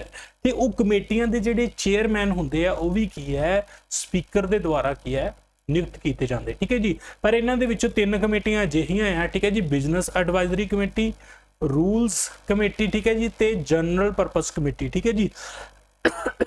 ये की है ਇਹਨਾਂ ਦੀ ਪ੍ਰਧਾਨਗੀ ਕੀ ਆ ਇਹ ਖੁਦ ਕਰਦੇ ਆ। ਠੀਕ ਹੈ ਜੀ, ਇਹ 3 ਕਮੇਟੀਆਂ ਦੀ ਪ੍ਰਧਾਨਗੀ ਕੀ ਹੈ ਸਪੀਕਰ ਦੇ ਦੁਆਰਾ ਕੀ ਹੈ ਖੁਦ ਕੀਤੀ ਜਾਂਦੀ ਹੈ। ਠੀਕ ਹੈ ਜੀ, ਸੋ ਇਹ ਚੀਜ਼ ਨੂੰ ਤੁਸੀਂ ਯਾਦ ਰੱਖਣਾ। ਉਸ ਤੋਂ ਬਾਅਦ ਗੱਲ ਕਰੀਏ। ਠੀਕ ਹੈ ਜੀ, ਹੁਣ ਤੁਸੀਂ ਇੱਕ ਗੱਲ ਤੁਹਾਡੇ ਮਨ ਦੇ ਵਿੱਚ ਆਉਂਦੀ ਹੋਊਗੀ ਕਿ ਦੇਖੋ ਕਿ ਹੁਣ ਲੋਕ ਸਭਾ ਦੇ ਵਿੱਚ ਠੀਕ ਹੈ ਜੀ ਇੱਕ ਪਾਰਟੀ ਦਾ ਮੈਂਬਰ ਨਹੀਂ ਹੁੰਦਾ, ਵੱਖ-ਵੱਖ ਪਾਰਟੀਆਂ ਦੇ ਕੁਝ ਕੀ ਹੈ ਮੈਂਬਰ ਹੁੰਦੇ, ਕਿਉਂਕਿ ਜਿੰਨੀਆਂ ਪਾਰਟੀਆਂ ਹੁੰਦੀਆਂ ਠੀਕ ਹੈ ਉਹਨਾਂ ਦੇ ਕੁਛ ਨਾ ਕੁਛ ਤਾਂ ਕੀ ਹੈ ਆਪਣੇ ਨੁਮਾਇੰਦੇ ਹੁੰਦੇ ਹੀ ਹੈ। ਠੀਕ ਹੈ ਜੀ, ਹੁਣ ਜਿਹੜਾ ਸਪੀਕਰ ਹੈ ਉਹ ਕੀ ਹੈ ਫਿਰ ਕੀ ਹੈ ਕਿ ਇੰਪਾਰਸ਼ੀਅਲ ਹੋਣਾ ਚਾਹੀਦਾ, ਇੱਕ ਨਿਰਪੱਖ ਹੋਣਾ ਚਾਹੀਦਾ। ਠੀਕ ਹੈ ਜੀ, ਉਹਨੂੰ ਜਿਹੜਾ ਆਪਣਾ ਕੰਮ ਆ ਉਹ ਕੀ ਹੈ ਨਿਰਪੱਖ ਕਰਨਾ ਚਾਹੀਦਾ। ਠੀਕ ਹੈ ਜੀ, ਉਸ ਦੇ ਸੰਬੰਧ ਦੇ ਵਿੱਚ ਵੀ ਕੋਈ ਚੀਜ਼ਾਂ ਦਿੱਤੀਆਂ ਗਈਆਂ। ਠੀਕ ਹੈ ਜੀ, ਕੁਛ ਉਹਨੂੰ ਕੀ ਹੈ ਕੰਮ ਕਰਨ ਦੀ ਆਜ਼ਾਦੀ ਵੀ ਹੋਣੀ ਚਾਹੀਦੀ, ਇਹ ਨਹੀਂ ਕਿ ਜਿਹੜੀ ਪਾਰਟੀ ਦਾ ਉਹ ਹੈਗਾ ਆ। ਠੀਕ ਹੈ ਜੀ, ਮੰਨ ਲਓ ਕਿ ਜਿਹੜੀ ਪਾਰਟੀ ਸੱਤਾ ਦੇ ਵਿੱਚ ਹੈ, ਮੰਨ ਲਓ ਕਿ ਬੀਜੇਪੀ ਸੱਤਾ ਦੇ ਵਿੱਚ ਹੈ ਤੇ ਬੀਜੇਪੀ ਦਾ ਜਿਹੜਾ ਸਪੀਕਰ ਹੈ ਠੀਕ ਹੈ ਜੀ ਉਹਦੇ ਕੋਲ ਵੀ ਕੁਝ ਇੰਡੀਪੈਂਡੈਂਸ ਆਜ਼ਾਦੀ ਹੋਣੀ ਚਾਹੀਦੀ ਕਿ ਉਹ ਬਿਨਾਂ ਕਿਸੇ ਦਬਾਅ ਦੇ ਹੇਠ ਨਿਰਪੱਖਤਾ ਦੇ ਨਾਲ ਕੀ ਆਪਣਾ ਫੈਸਲਾ ਦੇ ਸਕੇ। ਠੀਕ ਹੈ, ਤਾਂ ਜੀ ਉਹਨਾਂ ਕੋਲ ਜਿਹੜੀ ਕਾਰਜਕਾਲ ਦੀ ਕੀ ਹੈ ਸੁਰੱਖਿਆ ਹੁੰਦੀ ਹੈ। ਠੀਕ ਹੈ ਜੀ, ਤਾਂ ਉਹਨਾਂ ਨੂੰ ਕੀ ਹੈ ਜੇਕਰ ਮੰਨ ਲਓ ਕਿ ਕੋਈ ਰੀਜ਼ਨ ਬਣਦਾ ਆ ਕਿ ਉਹਨਾਂ ਨੂੰ ਹਟਾਉਣਾ ਪੈਂਦਾ ਆ ਤਾਂ ਉਹ ਵੀ ਕੀ ਹੈ ਲੋਕ ਸਭਾ ਦੇ ਦੁਆਰਾ ਕੀ ਇੱਕ ਸੰਪੂਰਨ ਬਹੁਮਤ ਠੀਕ ਹੈ ਜੀ ਇੱਕ ਸਪੈਸ਼ਲ ਮੈਜੋਰਿਟੀ ਦੇ ਨਾਲ ਕੀ ਆ ਹਟਾਇਆ ਜਾਏਗਾ। ਠੀਕ ਹੈ, ਸਪੈਸ਼ਲ ਮੈਜੋਰਿਟੀ ਕੀ ਹੁੰਦੀ ਹੈ ਮੈਂ ਥੋੜਾ ਜਿਹਾ ਇੱਥੇ ਦੱਸਦਾ। ਅਸੀਂ ਸੰਵਿਧਾਨ ਜਦੋਂ ਸੰਵਿਧਾਨ ਦੀ ਸੋਧ ਵਾਲਾ ਚੈਪਟਰ ਪੜਾਂਗੇ ਉਹਦੇ ਵਿੱਚ ਮੈਂ ਚੰਗੀ ਤਰ੍ਹਾਂ ਤੁਹਾਨੂੰ ਚੀਜ਼ਾਂ ਐਕਸਪਲੇਨ ਕਰਾਂਗਾ ਕਿ ਸਪੈਸ਼ਲ ਮੈਜੋਰਿਟੀ ਠੀਕ ਹੈ ਮਤਲਬ ਸਧਾਰਨ ਬਹੁਮਤ ਕੀ ਹੁੰਦੀ ਤੇ ਸੰਪੂਰਨ ਤੇ ਸਪੈਸ਼ਲ ਬਹੁਮਤ ਕੀ ਹੁੰਦੀ ਹੈ। ਠੀਕ ਹੈ ਜੀ, ਜਿਹੜੀ ਸੰਪੂਰਨ ਬਹੁਮਤ ਇਹ ਹੁੰਦੀ ਹੈ ਕਿ ਮੰਨ ਲਓ ਕਿ ਜੇ 550 ਦੇ ਕਰੀਬ ਸਾਡੇ ਮੈਂਬਰ ਹੈ ਤਾਂ ਸਪੈਸ਼ਲ ਦੇ ਵਿੱਚ ਕੀ ਹੋਊਗਾ ਘੱਟੋ ਘੱਟ ਕੀ ਇਹਦਾ ਜਿਹੜਾ 50% ਹੈ ਭਾਵ ਕਿ 275 ਜਾਣਿਆਂ ਨੂੰ ਘੱਟੋ ਘੱਟ ਪਹਿਲਾਂ ਤਾਂ ਉਹਦੀ ਜੋ ਮਤਾ ਪਾਸ ਕਰਨਾ ਉਹ ਸਪੋਰਟ ਕਰੇ। ਠੀਕ ਹੈ ਜੀ, ਪਹਿਲਾਂ ਉਹਦੀ ਸਪੋਰਟ ਹੋਣੀ ਚਾਹੀਦੀ ਹੈ। ਠੀਕ ਹੈ ਜੀ, 50% ਤੋਂ ਵੱਧ ਮੈਂਬਰਾਂ ਦੀ, ਤੇ ਉਸ ਤੋਂ ਬਾਅਦ ਕਿ ਜਦੋਂ ਪਾਸ ਕਰਨਾ ਆ ਤਾਂ ਉਦੋਂ ਕੀ ਹੈ 2/3 ਮਤਲਬ 2/3 ਹਿੱਸੇ ਦੇ ਨਾਲ ਕੀ ਹੈ ਉਹ ਬਿੱਲ ਮਤਾ ਕੀ ਹੈ ਪਾਸ ਹੋਣਾ ਚਾਹੀਦਾ। ਪਹਿਲਾਂ ਕੀ ਹੈ ਦੇਖੋ ਇਹਦੇ ਚ ਦੋ ਚੀਜ਼ਾਂ ਹੋ ਜਾਂਦੀਆਂ, ਪਹਿਲਾਂ ਤਾਂ ਜਿਹੜਾ ਮਤਾ ਲੈ ਕੇ ਆਉਣਾ ਵਾ ਠੀਕ ਹੈ ਜੀ ਉਹਦੇ ਵਿੱਚ ਕੀ ਹੈ ਦੇਖੋ 50% ਹੈ 50% ਕੀ ਹੈ ਉਹਦੀ ਸਪੋਰਟ ਹੋਣੀ ਚਾਹੀਦੀ ਹੈ। ਠੀਕ ਹੈ ਜੀ ਮੈਂਬਰਾਂ ਦੀ, ਤੇ ਉਸ ਤੋਂ ਬਾਅਦ ਕੀ ਹੈ 2/3 ਹਿੱਸੇ ਦੇ ਨਾਲ ਕੀ ਹੈ ਉਹ ਮਤਾ ਪਾਸ ਹੋਣਾ ਚਾਹੀਦਾ ਹੈ। ਠੀਕ ਹੈ ਜੀ, ਉਸ ਤੋਂ ਬਾਅਦ ਕੀ ਜਿਹੜੇ ਇਹਦੇ ਤਨਖਾਹਾਂ ਪੱਤੇ ਹੋ ਗਏ ਸੰਸਦ ਦੇ ਦੁਆਰਾ ਨਿਰਧਾਰਿਤ ਕੀਤੇ ਜਾਂਦੇ। ਠੀਕ ਹੈ ਜੀ, ਉਸ ਤੋਂ ਬਾਅਦ ਕਿ ਇਹਨਾਂ ਦੀ ਇੰਨਾ ਇਹ ਚੀਜ਼ ਦਾ ਹੁੰਦਾ ਕਿ ਜੋ ਵੀ ਇਹ ਕੰਮ ਕਰਦੇ ਜੋ ਵੀ ਫੈਸਲੇ ਲੈਂਦੇ ਆ ਵੀ ਉਹਦੇ ਤੇ ਕੋਈ ਵਿਚਾਰ ਵਟਾਂਦਰਾ ਨਹੀਂ ਕੀਤਾ ਜਾ ਸਕਦਾ, ਉਹਦੀ ਆਲੋਚਨਾ ਵੀ ਨਹੀਂ ਕੀਤੀ ਜਾ ਸਕਦੀ ਸਵਾਹੇ ਇੱਕ ਮਤੇ ਨੂੰ ਛੱਡ ਕੇ ਵੀ ਜਦੋਂ ਇਹਨਾਂ ਨੂੰ ਹਟਾਉਣ ਦੇ ਲਈ ਮਤਾ ਕੀ ਹੈ ਸੰਸਦ ਦੇ ਵਿੱਚ ਲੈ ਕੇ ਆਂਦਾ ਜਾਵੇ। ਅਦਰਵਾਈਜ਼ ਜੋ ਵੀ ਇਹਨਾਂ ਦਾ ਕੰਮ ਹੁੰਦਾ ਸੰਵਿਧਾਨ ਦੇ ਅਕੋਰਡਿੰਗ ਹੀ ਹੈ, ਪਰ ਇਹ ਨਹੀਂ ਕਿ ਮੈਂਬਰ ਕਹਿਣ ਕਿ ਇਹਨਾਂ ਦੇ ਵਿੱਚ ਉਹਦੇ ਤੇ ਵਿਚਾਰ ਵਟਾਂਦਰਾ ਕਰੀ ਜਾਓ ਵੀ ਇਹਨੇ ਕੰਮ ਸਹੀ ਨਹੀਂ ਕੀਤਾ ਇਦਾਂ ਆ ਆਲੋਚਨਾ ਕਰੀ ਜਾਓ, ਇਹ ਚੀਜ਼ਾਂ ਨਹੀਂ ਕਰ ਸਕਦੇ। ਠੀਕ ਹੈ ਜੀ, ਅੱਗੇ ਵਧੀਏ। ਉਸ ਤੋਂ ਬਾਅਦ ਕਿ ਜੋ ਵੀ ਇਹ ਕੰਮ ਕਰਦੇ ਜੋ ਵੀ ਇਹਦੇ ਰੂਲਸ ਰੈਗੂਲੇਸ਼ਨ ਹੈ ਠੀਕ ਹੈ ਜੀ ਉਹ ਕਿਸੇ ਵੀ ਕੀ ਆ ਅਦਾਲਤ ਦੇ ਅਧਿਕਾਰ ਖੇਤਰ ਦੇ ਅਧੀਨ ਆ, ਮਤਲਬ ਇਹਨਾਂ ਦੇ ਕੰਮ ਕਾਜ ਨੂੰ ਕਿਸੇ ਵੀ ਅਦਾਲਤ ਦੇ ਵਿੱਚ ਚੈਲੰਜ ਨਹੀਂ ਕੀਤਾ ਜਾ ਸਕਦਾ। ਠੀਕ ਹੈ ਜੀ, ਉਸ ਤੋਂ ਬਾਅਦ ਮੈਂ ਤੁਹਾਨੂੰ ਦੱਸਿਆ ਕਿ ਉਹ ਪਹਿਲੀਆਂ 'ਚ ਵੋਟ ਨਹੀਂ ਪਾਉਂਦਾ। ਠੀਕ ਹੈ, ਤੋ ਆਪਣੀ ਵੋਟ ਦਾ ਇਸਤੇਮਾਲ ਉਦੋਂ ਹੀ ਕਰਦਾ ਹੈ ਜਦੋਂ ਕੀ ਹੈ ਟਾਈ ਅਪ ਹੋ ਜਾਏ। ਠੀਕ ਹੈ, ਮਤਲਬ ਟਾਈ ਹੋ ਜਾਏ ਸਿਸਟਮ ਵੀ ਉਨੀਆਂ ਹੀ ਵੋਟਾਂ ਇੱਧਰ ਆ ਜਾਣ ਉਨੀਆਂ ਹੀ ਵੋਟਾਂ ਇੱਧਰ ਆ ਜਾਣ ਤਾਂ ਉਹਦੇ ਨਾਲ ਕੀ ਮਾਮਲਾ ਟਾਈ ਹੋ ਜਾਂਦਾ ਹੈ। ਠੀਕ ਹੈ ਜੀ, ਤੇ ਫਿਰ ਟਾਈ ਹੋਣ ਤੇ ਹੀ ਆਪਣੀ ਵੋਟ ਕੀ ਹੈ ਪਾਉਂਦੇ ਆ। ਠੀਕ ਹੈ ਜੀ, ਉਸ ਤੋਂ ਬਾਅਦ ਜੇ ਗੱਲ ਕਰੀਏ ਕਿ ਜਿਹੜਾ ਇਹਨਾਂ ਦਾ ਅਹੁਦਾ ਆ ਠੀਕ ਹੈ ਜੀ ਉਹਦੇ ਵਿੱਚ ਕੀ ਇਹਨਾਂ ਦਾ 7ਵਾਂ ਸਥਾਨ ਹੈ। ਠੀਕ ਹੈ, 7ਵਾਂ ਸਥਾਨ। ਠੀਕ ਹੈ, ਮੈਂ ਤੁਹਾਨੂੰ ਸਭ ਤੋਂ ਪਹਿਲਾਂ ਸਾਰੀਆਂ ਚੀਜ਼ਾਂ ਦੱਸੀਆਂ ਸੀਗਾ ਕਿ ਸਭ ਤੋਂ ਪਹਿਲਾਂ ਰਾਸ਼ਟਰਪਤੀ ਦਾ ਸਥਾਨ, ਫਿਰ ਉਪ ਰਾਸ਼ਟਰਪਤੀ ਦਾ। ਠੀਕ ਹੈ ਜੀ, ਤੀਜੇ ਨੰਬਰ ਤੇ ਮੈਂ ਦੱਸਿਆ ਸੀਗਾ ਤੁਹਾਨੂੰ ਕਿਹਨਾਂ ਦਾ ਸਥਾਨ ਆਉਂਦਾ। ਠੀਕ ਹੈ ਜੀ, ਉਹ ਚੀਜ਼ਾਂ ਨੂੰ ਤੁਸੀਂ ਦੇਖ ਲੈਣਾ। ਤੇ ਇਹਨਾਂ ਦਾ ਜਿਹੜਾ ਲੋਕ ਸਭਾ ਦੇ ਸਪੀਕਰ ਦਾ 7ਵਾਂ ਕੀ ਹੈ 7ਵਾਂ ਸਥਾਨ ਆਉਂਦਾ। ਠੀਕ ਹੈ ਜੀ, ਜਿਵੇਂ ਰਾਸ਼ਟਰਪਤੀ ਦਾ ਪਹਿਲੇ ਤੇ ਉਪ ਰਾਸ਼ਟਰਪਤੀ ਦਾ ਦੂਜੇ ਤੇ। ਆਪਾਂ ਹੁਣ ਡਿਸਕਸ ਕੀਤਾ ਸੀਗਾ ਸਪੀਕਰ ਦੇ ਬਾਰੇ। ਠੀਕ ਹੈ ਜੀ, ਹੁਣ ਹੈ ਜੀ ਡਿਪਟੀ ਸਪੀਕਰ ਦੇ ਬਾਰੇ ਅਸੀਂ ਚੀਜ਼ਾਂ ਨੂੰ ਦੇਖਾਂਗੇ। ਠੀਕ ਹੈ ਜੀ, ਇੱਕ ਸਪੀਕਰ ਹੁੰਦਾ ਹੈ ਤੇ ਉਸ ਤੋਂ ਬਾਅਦ ਕੀ ਇੱਕ ਡਿਪਟੀ ਸਪੀਕਰ ਵੀ ਹੁੰਦਾ ਹੈ। ਠੀਕ ਹੈ ਜੀ, ਠੀਕ ਹੈ ਜੀ, ਹੁਣ ਜਿਹੜੇ ਡਿਪਟੀ ਸਪੀਕਰ ਵੀ ਹੈ ਉਹ ਕੀ ਹੈ ਲੋਕ ਸਭਾ ਦੇ ਮੈਂਬਰਾਂ ਦੇ ਵਿੱਚੋਂ ਹੀ ਚੁਣਿਆ ਜਾਂਦਾ। ਠੀਕ ਹੈ ਜੀ, ਤੇ ਇਸ ਡਿਪਟੀ ਸਪੀਕਰ ਦੀ ਜਿਹੜੀ ਚੋਣ ਹੈ ਉਹ ਸਪੀਕਰ ਤੋਂ ਬਾਅਦ ਹੁੰਦੀ ਹੈ। ਠੀਕ ਹੈ ਜੀ, ਤੇ ਡਿਪਟੀ ਸਪੀਕਰ ਦੇ ਚੋਣ ਦੀ ਮਿਤੀ ਸਪੀਕਰ ਦੁਆਰਾ ਨਿਰਧਾਰਿਤ ਕੀਤੀ ਜਾਂਦੀ ਹੈ। ਸਪੀਕਰ ਦੀ ਚੋਣ ਦੀ ਮਿਤੀ ਰਾਸ਼ਟਰਪਤੀ ਦੇ ਦੁਆਰਾ ਨਿਰਧਾਰਿਤ ਕੀਤੀ ਜਾਂਦੀ ਹੈ ਤੇ ਡਿਪਟੀ ਸਪੀਕਰ ਦੇ ਚੋਣ ਦੀ ਮਿਤੀ ਵੀ ਕਿੰਨੀ ਤਰੀਕ ਨੂੰ ਚੋਣਾਂ ਹੋਣੀਆਂ ਉਹ ਸਪੀਕਰ ਦੇ ਦੁਆਰਾ ਕੀ ਆ ਨਿਰਧਾਰਿਤ ਕੀਤੀ ਜਾਂਦੀ ਹੈ। ਠੀਕ ਹੈ ਜੀ, ਉਸ ਤੋਂ ਬਾਅਦ ਕੀ ਹੈ ਸਪੀਕਰ ਦੀ ਤਰ੍ਹਾਂ ਇਹ ਵੀ ਕਿ ਜਿੰਨਾ ਚਿਰ ਲੋਕ ਸਭਾ ਦਾ ਸਮਾਂ ਹੈ 5 ਸਾਲ ਦਾ, ਉਹਨਾਂ ਚਿਰ ਕੀ ਹੈ ਡਿਪਟੀ ਸਪੀਕਰ ਵੀ ਕੀ ਹੈ ਆਪਣੇ ਜਿਹੜੇ ਦਫ਼ਤਰ ਦੇ ਵਿੱਚ ਰਹਿੰਦੇ, ਭਾਵ ਆਪਣੇ ਜਿਹੜੇ ਕੰਮ ਨੂੰ ਕੀ ਹੈ ਪੂਰੇ 5 ਸਾਲ ਤੱਕ ਆਪਣੀ ਭੂਮਿਕਾ ਨਿਭਾਉਂਦੇ। ਬਟ 3 ਕੁਝ ਕਾਰਨ ਅਜਿਹੇ ਬਣਦੇ ਜਦੋਂ ਪਹਿਲਾਂ ਵੀ ਆਪਣਾ ਦਫ਼ਤਰ ਖਾਲੀ ਕਰ ਸਕਦੇ, ਠੀਕ ਹੈ ਜੀ। ਜੇਕਰ ਉਹ ਲੋਕ ਸਭਾ ਦਾ ਮੈਂਬਰ ਨਹੀਂ ਹੁੰਦਾ, ਕਿਸੇ ਕਾਰਨ ਉਹ ਡਿਸਕੁਆਲੀਫਾਈ ਹੋ ਜਾਂਦਾ, 14 ਦਿਨਾਂ ਦਾ ਨੋਟਿਸ ਦੇ ਕੇ ਉਹਨਾਂ ਨੂੰ ਮਤਾ ਪਾਸ ਕਰਕੇ ਹਟਾਇਆ ਜਾਵੇ ਜੇ, ਜੇਕਰ ਉਹ ਕੀ ਆਪਣਾ ਅਸਤੀਫਾ ਕੀ ਹੈ ਸਪੀਕਰ ਨੂੰ ਦੇ ਦੇਵੇ, ਠੀਕ ਹੈ ਜੀ। ਹੁਣ ਇੱਕ ਚੀਜ਼ ਤੁਸੀਂ ਧਿਆਨ ਦੇ ਵਿੱਚ ਰੱਖਣੀ ਹੈ, ਠੀਕ ਹੈ ਜੀ। ਮੈਂ ਤੁਹਾਨੂੰ ਪਹਿਲਾਂ ਦੱਸਦਾ ਸੀ ਕਿ ਰਾਸ਼ਟਰਪਤੀ ਜੇ ਮੌਜੂਦ ਨਹੀਂ ਹੈਗਾ ਤਾਂ ਉਪ ਰਾਸ਼ਟਰਪਤੀ ਕੀ ਹੈ ਉਹਦਾ ਕੰਮ ਕਰੇਗਾ। ਇਸੇ ਤਰ੍ਹਾਂ ਸਪੀਕਰ ਦੀ ਜਦੋਂ ਗੈਰ ਮੌਜੂਦਗੀ ਹੁੰਦੀ ਹੈ ਤਾਂ ਡਿਪਟੀ ਸਪੀਕਰ ਕੀ ਹੈ ਉਹਨਾਂ ਦਾ ਕੰਮ ਸਾਂਭ ਲੈਂਦਾ ਹੈ, ਠੀਕ ਹੈ ਜੀ। ਪਰ ਇੱਕ ਚੀਜ਼ ਤੁਸੀਂ ਧਿਆਨ 'ਚ ਰੱਖਣੀ, ਜਿਹੜਾ ਡਿਪਟੀ ਸਪੀਕਰ ਆ ਇਹ ਨਹੀਂ ਹੈ ਕਿ ਉਹ ਸਪੀਕਰ ਦੇ ਅਧੀਨ ਹੈ, ਨਹੀਂ, ਸਪੀਕਰ ਦੇ ਅਧੀਨ ਨਹੀਂ ਹੈਗਾ। ਉਹ ਕੀ ਹੈ ਆਪਣੇ ਆਪ 'ਚ ਕੀ ਆ ਸਦਨ ਨੂੰ, ਜਿਹੜੇ ਲੋਕ ਸਭਾ ਨੂੰ ਕੀ ਆ ਇੱਕ ਇੰਡੀਪੈਂਡੈਂਟ ਤੌਰ ਤੇ ਕੀ ਹੈ ਜ਼ਿੰਮੇਵਾਰ ਹੈ, ਠੀਕ ਹੈ ਜੀ। ਇਸ ਚੀਜ਼ ਨੂੰ ਧਿਆਨ ਦੇ ਵਿੱਚ ਰੱਖਣਾ, ਉਹਦੇ ਅਧੀਨ ਨਹੀਂ ਹੈਗਾ, ਠੀਕ ਹੈ ਜੀ। ਇਹ ਕੀ ਹੈ ਲੋਕ ਸਭਾ ਨੂੰ ਉਵੇਂ ਜ਼ਿੰਮੇਵਾਰ ਹੈ ਜਿਵੇਂ ਇੱਕ ਸਪੀਕਰ ਲੋਕ ਸਭਾ ਨੂੰ ਜ਼ਿੰਮੇਵਾਰ ਹੈ, ਠੀਕ ਹੈ ਜੀ। ਉਸ ਤੋਂ ਬਾਅਦ ਜਦੋਂ ਡਿਪਟੀ ਸਪੀਕਰ ਕੀ ਸਪੀਕਰ ਦੀ ਤਰ੍ਹਾਂ ਕੰਮ ਕਰਦਾ, ਉਹ ਵੀ ਕੀ ਹੈ ਜਿਹੜੀ ਵੋਟ ਆ ਉਹ ਵੀ ਜਦੋਂ ਮਾਮਲਾ ਟਾਈ ਹੋਵੇ, ਠੀਕ ਹੈ ਜੀ, ਟਾਈ ਹੋਣ ਤੇ ਹੀ ਮਾਮਲਾ ਕੀ ਹੈ ਆਪਣੀ ਵੋਟ ਪਾਉਂਦਾ ਹੈ, ਠੀਕ ਹੈ ਜੀ। ਉਸ ਤੋਂ ਬਾਅਦ ਜੇ ਗੱਲ ਕਰੀਏ ਤਾਂ ਜਦੋਂ ਇਹਨੂੰ ਹਟਾਉਣ ਦੇ ਲਈ ਮਤਾ ਪਾਸ ਕੀਤਾ ਜਾਂਦਾ ਹੈ ਤਾਂ ਉਸ ਸਮੇਂ ਉਹ ਬੈਠਕ ਦੀ ਪ੍ਰਧਾਨਗੀ ਨਹੀਂ ਕਰਦੇ, ਹਾਲਾਂਕਿ ਉਹ ਉਸ ਸਮੇਂ ਕੀ ਹੈ ਲੋਕ ਸਭਾ ਦੇ ਵਿੱਚ ਮੌਜੂਦ ਹੋ ਸਕਦਾ ਹੈ, ਠੀਕ ਹੈ ਜੀ। ਤਾਂ ਜਦੋਂ ਮੰਨ ਲਓ ਕਿ ਡਿਪਟੀ ਸਪੀਕਰ ਵੀ ਹੈਗਾ ਆ ਆਪਣਾ ਲੋਕ ਸਭਾ ਦੇ ਵਿੱਚ, ਸਪੀਕਰ ਸਾਹਿਬ ਵੀ ਹੈਗੇ ਆ, ਤਾਂ ਜਦੋਂ ਸਪੀਕਰ ਸਾਹਿਬ ਲੋਕ ਸਭਾ ਦੇ ਵਿੱਚ ਹੈਗੇ ਆ ਤਾਂ ਜਿਹੜਾ ਡਿਪਟੀ ਸਪੀਕਰ ਆ ਉਹ ਇੱਕ ਸਧਾਰਨ ਮੈਂਬਰ ਦੀ ਤਰ੍ਹਾਂ ਹੀ ਹੁੰਦਾ ਆ, ਠੀਕ ਹੈ ਜੀ। ਪਰ ਜਦੋਂ ਡਿਪਟੀ ਸਪੀਕਰ ਸਾਹਿਬ ਗੈਰ ਹਾਜ਼ਰ ਆ, ਕੋਈ ਕੰਮ ਪੈ ਗਿਆ, ਠੀਕ ਹੈ ਜੀ, ਬਿਮਾਰ ਸ਼ਮਾਰ ਹੋ ਗਏ ਆ, ਤਾਂ ਡਿਪਟੀ ਸਪੀਕਰ ਕੀ ਹੈ ਸਪੀਕਰ ਦੇ ਵਜੋਂ ਕੀ ਹੈ ਆਪਣੀ ਜ਼ਿੰਮੇਵਾਰੀ ਆਪਣੀ ਭੂਮਿਕਾ ਕੀ ਹੈ ਨਿਭਾਉਣਗੇ, ਠੀਕ ਹੈ ਜੀ। ਉਸ ਤੋਂ ਬਾਅਦ ਕੀ ਹੈ ਨਾਰਮਲ ਤਰੀਕੇ ਨਾਲ ਉਹ ਕੀ ਹੈ ਦੇਖੋ ਬੋਲ ਸਕਦਾ, ਆਪਣੇ ਵਿਚਾਰ ਰੱਖ ਸਕਦਾ, ਹਿੱਸਾ ਲੈ ਸਕਦਾ ਤੇ ਵੋਟ ਵੀ ਕੀ ਹੈ ਪਾ ਸਕਦਾ ਹੈ, ਠੀਕ ਹੈ ਜੀ। ਬਾਕੀ ਜਿਹੜੀ ਡਿਪਟੀ ਸਪੀਕਰ ਦੀ ਜਿਹੜੀ ਤਨਖਾਹ ਵਾ ਭੱਤੇ ਉਹ ਸੰਸਦ ਦੇ ਦੁਆਰਾ ਹੀ ਨਿਰਧਾਰਿਤ ਕੀਤੇ ਜਾਂਦੇ, ਠੀਕ ਹੈ ਜੀ। ਹੁਣ ਉਸ ਤੋਂ ਜੇ ਮੈਂ ਬਾਅਦ ਗੱਲ ਕਰਾਂ, ਠੀਕ ਹੈ ਜੀ, ਇੱਕ ਚੀਜ਼ ਚਲੋ ਦੱਸ ਹੀ ਦਿੰਦਾ ਇੱਥੇ, ਠੀਕ ਹੈ ਜੀ। ਦੇਖੋ ਇੱਕ ਚੀਜ਼ ਹੁੰਦਾ ਵੀ ਜਿਹੜੀ ਤਨਖਾਹਾਂ ਵਾ ਜਾਂ ਭੱਤੇ ਆ, ਠੀਕ ਹੈ ਜੀ, ਜਿਹੜੇ ਕੁਝ ਇੰਪੋਰਟੈਂਟ ਪਰਸਨੈਲਿਟੀਜ਼ ਆ, ਚਾਹੇ ਉਹ ਪ੍ਰੈਜ਼ੀਡੈਂਟ ਹੈ, ਚਾਹੇ ਸਪੀਕਰ ਹੈ, ਡਿਪਟੀ ਸਪੀਕਰ ਹੈ, ਠੀਕ ਹੈ ਜੀ, ਇੱਕ ਕੰਸੋਲੀਡੇਟਡ ਫੰਡ ਆਫ ਇੰਡੀਆ ਜਿਹਨੂੰ ਅਸੀਂ 71 ਫੰਡ ਕਹਿੰਦੇ ਆ, ਠੀਕ ਹੈ ਜੀ, ਉਹਨਾਂ ਦੇ ਵਿੱਚੋਂ ਕੀ ਹੈ ਇਹਨਾਂ ਦੀ ਤਨਖਾਹ ਲੱਗਦੀ ਹੈ, ਠੀਕ ਹੈ ਜੀ। ਇਹਦੇ ਬਾਰੇ ਡਿਟੇਲ ਦੇ ਵਿੱਚ ਵੀ ਆਪਾਂ ਡਿਸਕਸ ਕਰਾਂਗੇ, ਠੀਕ ਹੈ ਜੀ। ਆਈ ਹੋਪ ਤੁਹਾਨੂੰ ਹੁਣ ਸਪੀਕਰ ਦਾ ਤੇ ਡਿਪਟੀ ਸਪੀਕਰ ਦੇ ਬਾਰੇ ਕੀ ਆ ਕਲੀਅਰ ਹੋ ਗਿਆ ਹੋਊਗਾ, ਠੀਕ ਹੈ ਜੀ।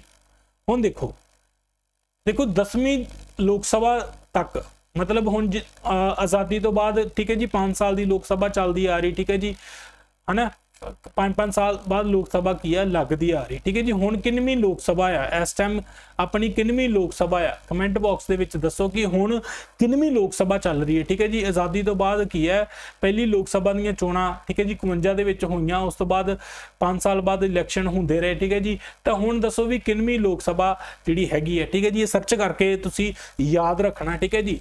ਦੇਖੋ ਜਦੋਂ 10ਵੀਂ ਲੋਕ ਸਭਾ ਤੱਕ ਤਾਂ ਇਹ ਸੀਗਾ ਕਿ ਜਿਹੜਾ ਸਪੀਕਰ ਸੀ ਤੇ ਡਿਪਟੀ ਸਪੀਕਰ ਕੀ ਉਹ ਕੀ ਜਿਹੜੀ ਸੱਤਾ ਦੇ ਵਿੱਚ ਪਾਰਟੀ ਹੁੰਦੀ, ਜਿਹੜੀ ਪਾਰਟੀ ਦੀ ਸਰਕਾਰ ਹੁੰਦੀ ਹੈ ਉਹਨਾਂ ਦੇ ਮੈਂਬਰ ਹੀ ਹੁੰਦੇ ਸੀਗੇ, ਠੀਕ ਹੈ ਜੀ।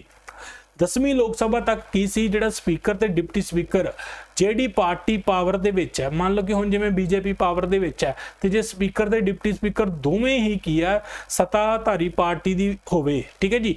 ਪਰ ਜਦੋਂ 11ਵੀਂ ਲੋਕ ਸਭਾ ਤੋਂ ਬਾਅਦ ਕੀ ਹੋਇਆ ਕਿ ਇੱਕ ਗੱਲ ਦੀ ਸਹਿਮਤੀ ਬਣਾਈ ਗਈ ਕਿ ਜਿਹੜਾ ਸਪੀਕਰ ਹੈ ਉਹ ਤਾਂ ਭਾਈ ਵੀ ਸੱਤਾਧਾਰੀ ਧਿਰ ਦਾ ਹੋਵੇਗਾ, ਠੀਕ ਹੈ ਜੀ। ਜਿਹੜੀ ਪਾਰਟੀ ਮੈਜੋਰਿਟੀ ਦੇ ਵਿੱਚ ਹੋਵੇਗੀ, ਜਿਹੜੀ ਪਾਰਟੀ ਦੀ ਸਰਕਾਰ ਹੋਵੇਗੀ ਉਹ ਕੀ ਹੈ ਸਪੀਕਰ ਉਹ ਪਾਰਟੀ ਦਾ ਹੋਵੇਗਾ, ਤੇ ਜਿਹੜਾ ਡਿਪਟੀ ਸਪੀਕਰ ਹੈ ਉਹ ਕੀ ਜਿਹੜਾ ਮੁੱਖ ਵਿਰੋਧੀ ਧਿਰ ਹੋਊਗਾ। ਮੁੱਖ ਵਿਰੋਧੀ ਧਿਰ ਕਿਹੜਾ ਹੁੰਦਾ ਕਿ ਮੰਨ ਲਓ ਕਿ ਮੁੱਖ ਵਿਰੋਧੀ ਧਿਰ ਉਹ ਹੁੰਦਾ ਹੈ ਜਿਹਦੀਆਂ 10% ਸੀਟਾਂ ਲੋਕ ਸਭਾ ਦੀਆਂ ਹੋਣ, ਠੀਕ ਹੈ। ਮੰਨ ਲਓ ਕਿ ਜਿਵੇਂ ਬੀਜੇਪੀ ਹੈ,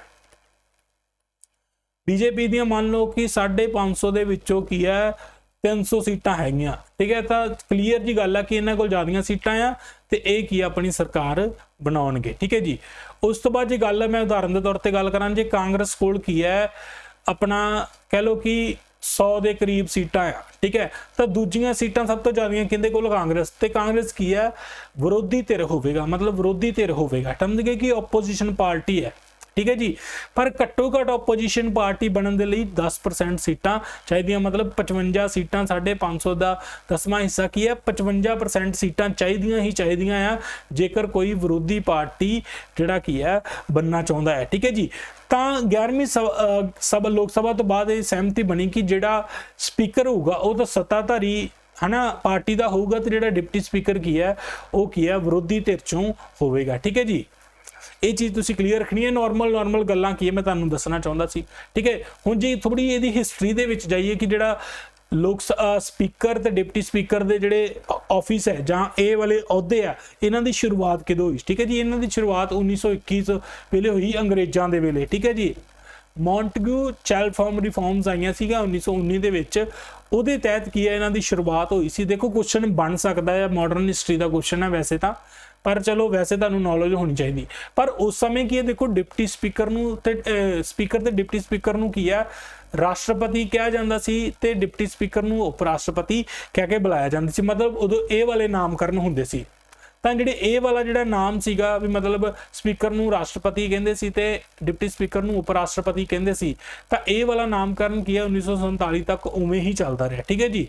पर 1921 दे विच की है जिहड़े रैडरिक वाइट ते सच्चिदानंद सिन्हा नूं, ठीक है जी, भारत के जिहड़ा गवर्नर जनरल सी उस समय, ठीक है जी, उन्होंने केंद्रीय विधान सभा का की है पहला स्पीकर ते पहला डिप्टी स्पीकर इन्हां नूं बनाया गया, भाव इन्हां नूं स्पीकर ते इन्हां नूं की है डिप्टी स्पीकर बनाया गया, ठीक है जी। उस तो बाद गल करिए 1925 दे विच विथल भाई जे पटेल जिहड़े पहले इंडियन सीगे जो की है केंद्रीय विधान सभा के पहले स्पीकर बनाए गए, ठीक है जी। ये उस समय जिस समय अंग्रेजों की सरकार सी, ठीक है जी।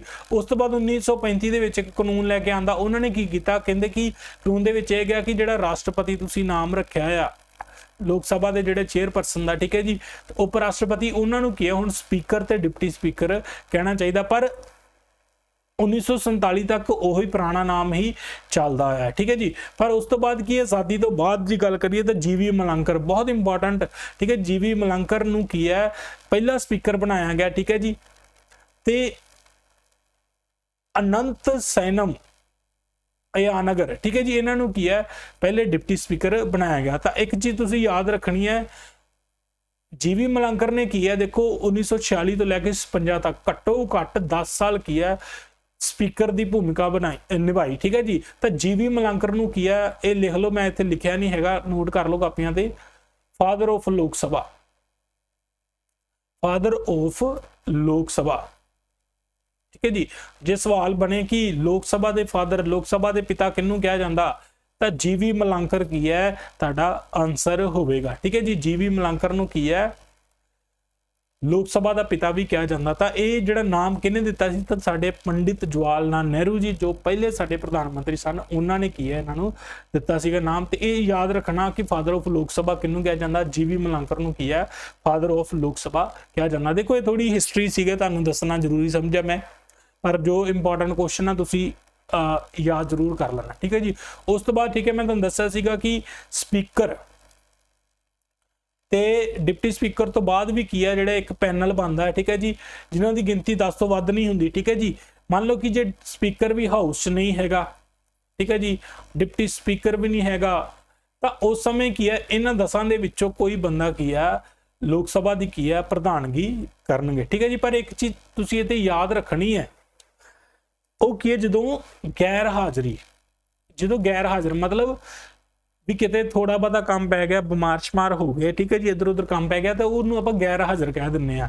एक हुंदा कि अहुदा खाली होना, एक हुंदा गैर हाज़र। गैर हाज़र मतलब कि थोड़े समय के लिए एक आधे दिन नहीं काम पिया भी अज वो गैर हाज़र है। एक हुंदा भी अहुदा ही खाली है भी उस पोजीशन ते कोई है ही नहीं। तो जिहड़ा ये पैनल है वो सिर्फ गैर हाज़री के समय ही की अपनी प्रधानगी कर सकते हैं। तो जेकर उत्ते अहुदा ही खाली है तो यह नहीं है कि अहुदा खाली है तो चलो पैनल दे विचों कोई बंदा बिठा दिए, नहीं। जे अहुदा खाली है तो दोबारा की है चोणां कराओ तो कोई नवा स्पीकर या डिप्टी स्पीकर चुनो, ठीक है जी।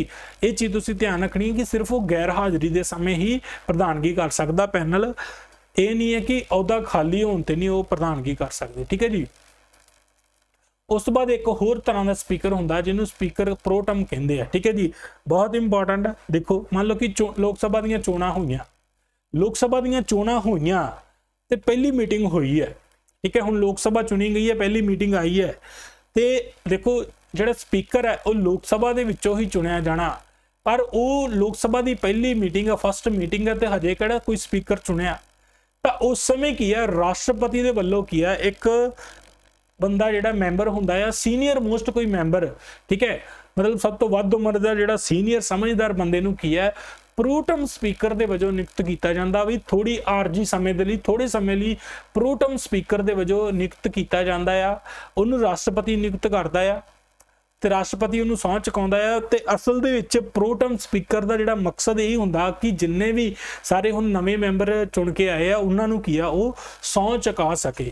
ਜਿਹੜਾ ਨਾਰਮਲੀ ਅਸਲੀ ਸਪੀਕਰ ਹੁੰਦਾ, ਉਹਦੀਆਂ ਤਾਂ ਚੋਣਾਂ ਹੋਣੀਆਂ ਹੁੰਦੀਆਂ, ਕਿਉਂਕਿ ਦੇਖੋ ਚੋਣਾਂ ਕਰਾਉਣ ਦੇ ਲਈ ਵੀ ਤਾਂ ਮੈਂਬਰ ਹੋਣਾ ਚਾਹੀਦਾ ਸਪੀਕਰ ਆਪਣਾ ਲੋਕ ਸਭਾ ਦਾ, ਤੇ ਲੋਕ ਸਭਾ ਦੇ ਮੈਂਬਰ ਆਪਣੀ ਜਿਹੜੀ ਅਸਲੀ ਕਾਰਵਾਈ ਤਾਂ ਹੀ ਸ਼ੁਰੂ ਹੋਣਗੇ ਜੇ ਉਹਨਾਂ ਨੇ ਲੋਕ ਸਭਾ ਦੀ ਕੀ ਆ, ਸਹੁੰ ਚੱਕੀ ਹੋਊਗੀ, ਹਨਾ।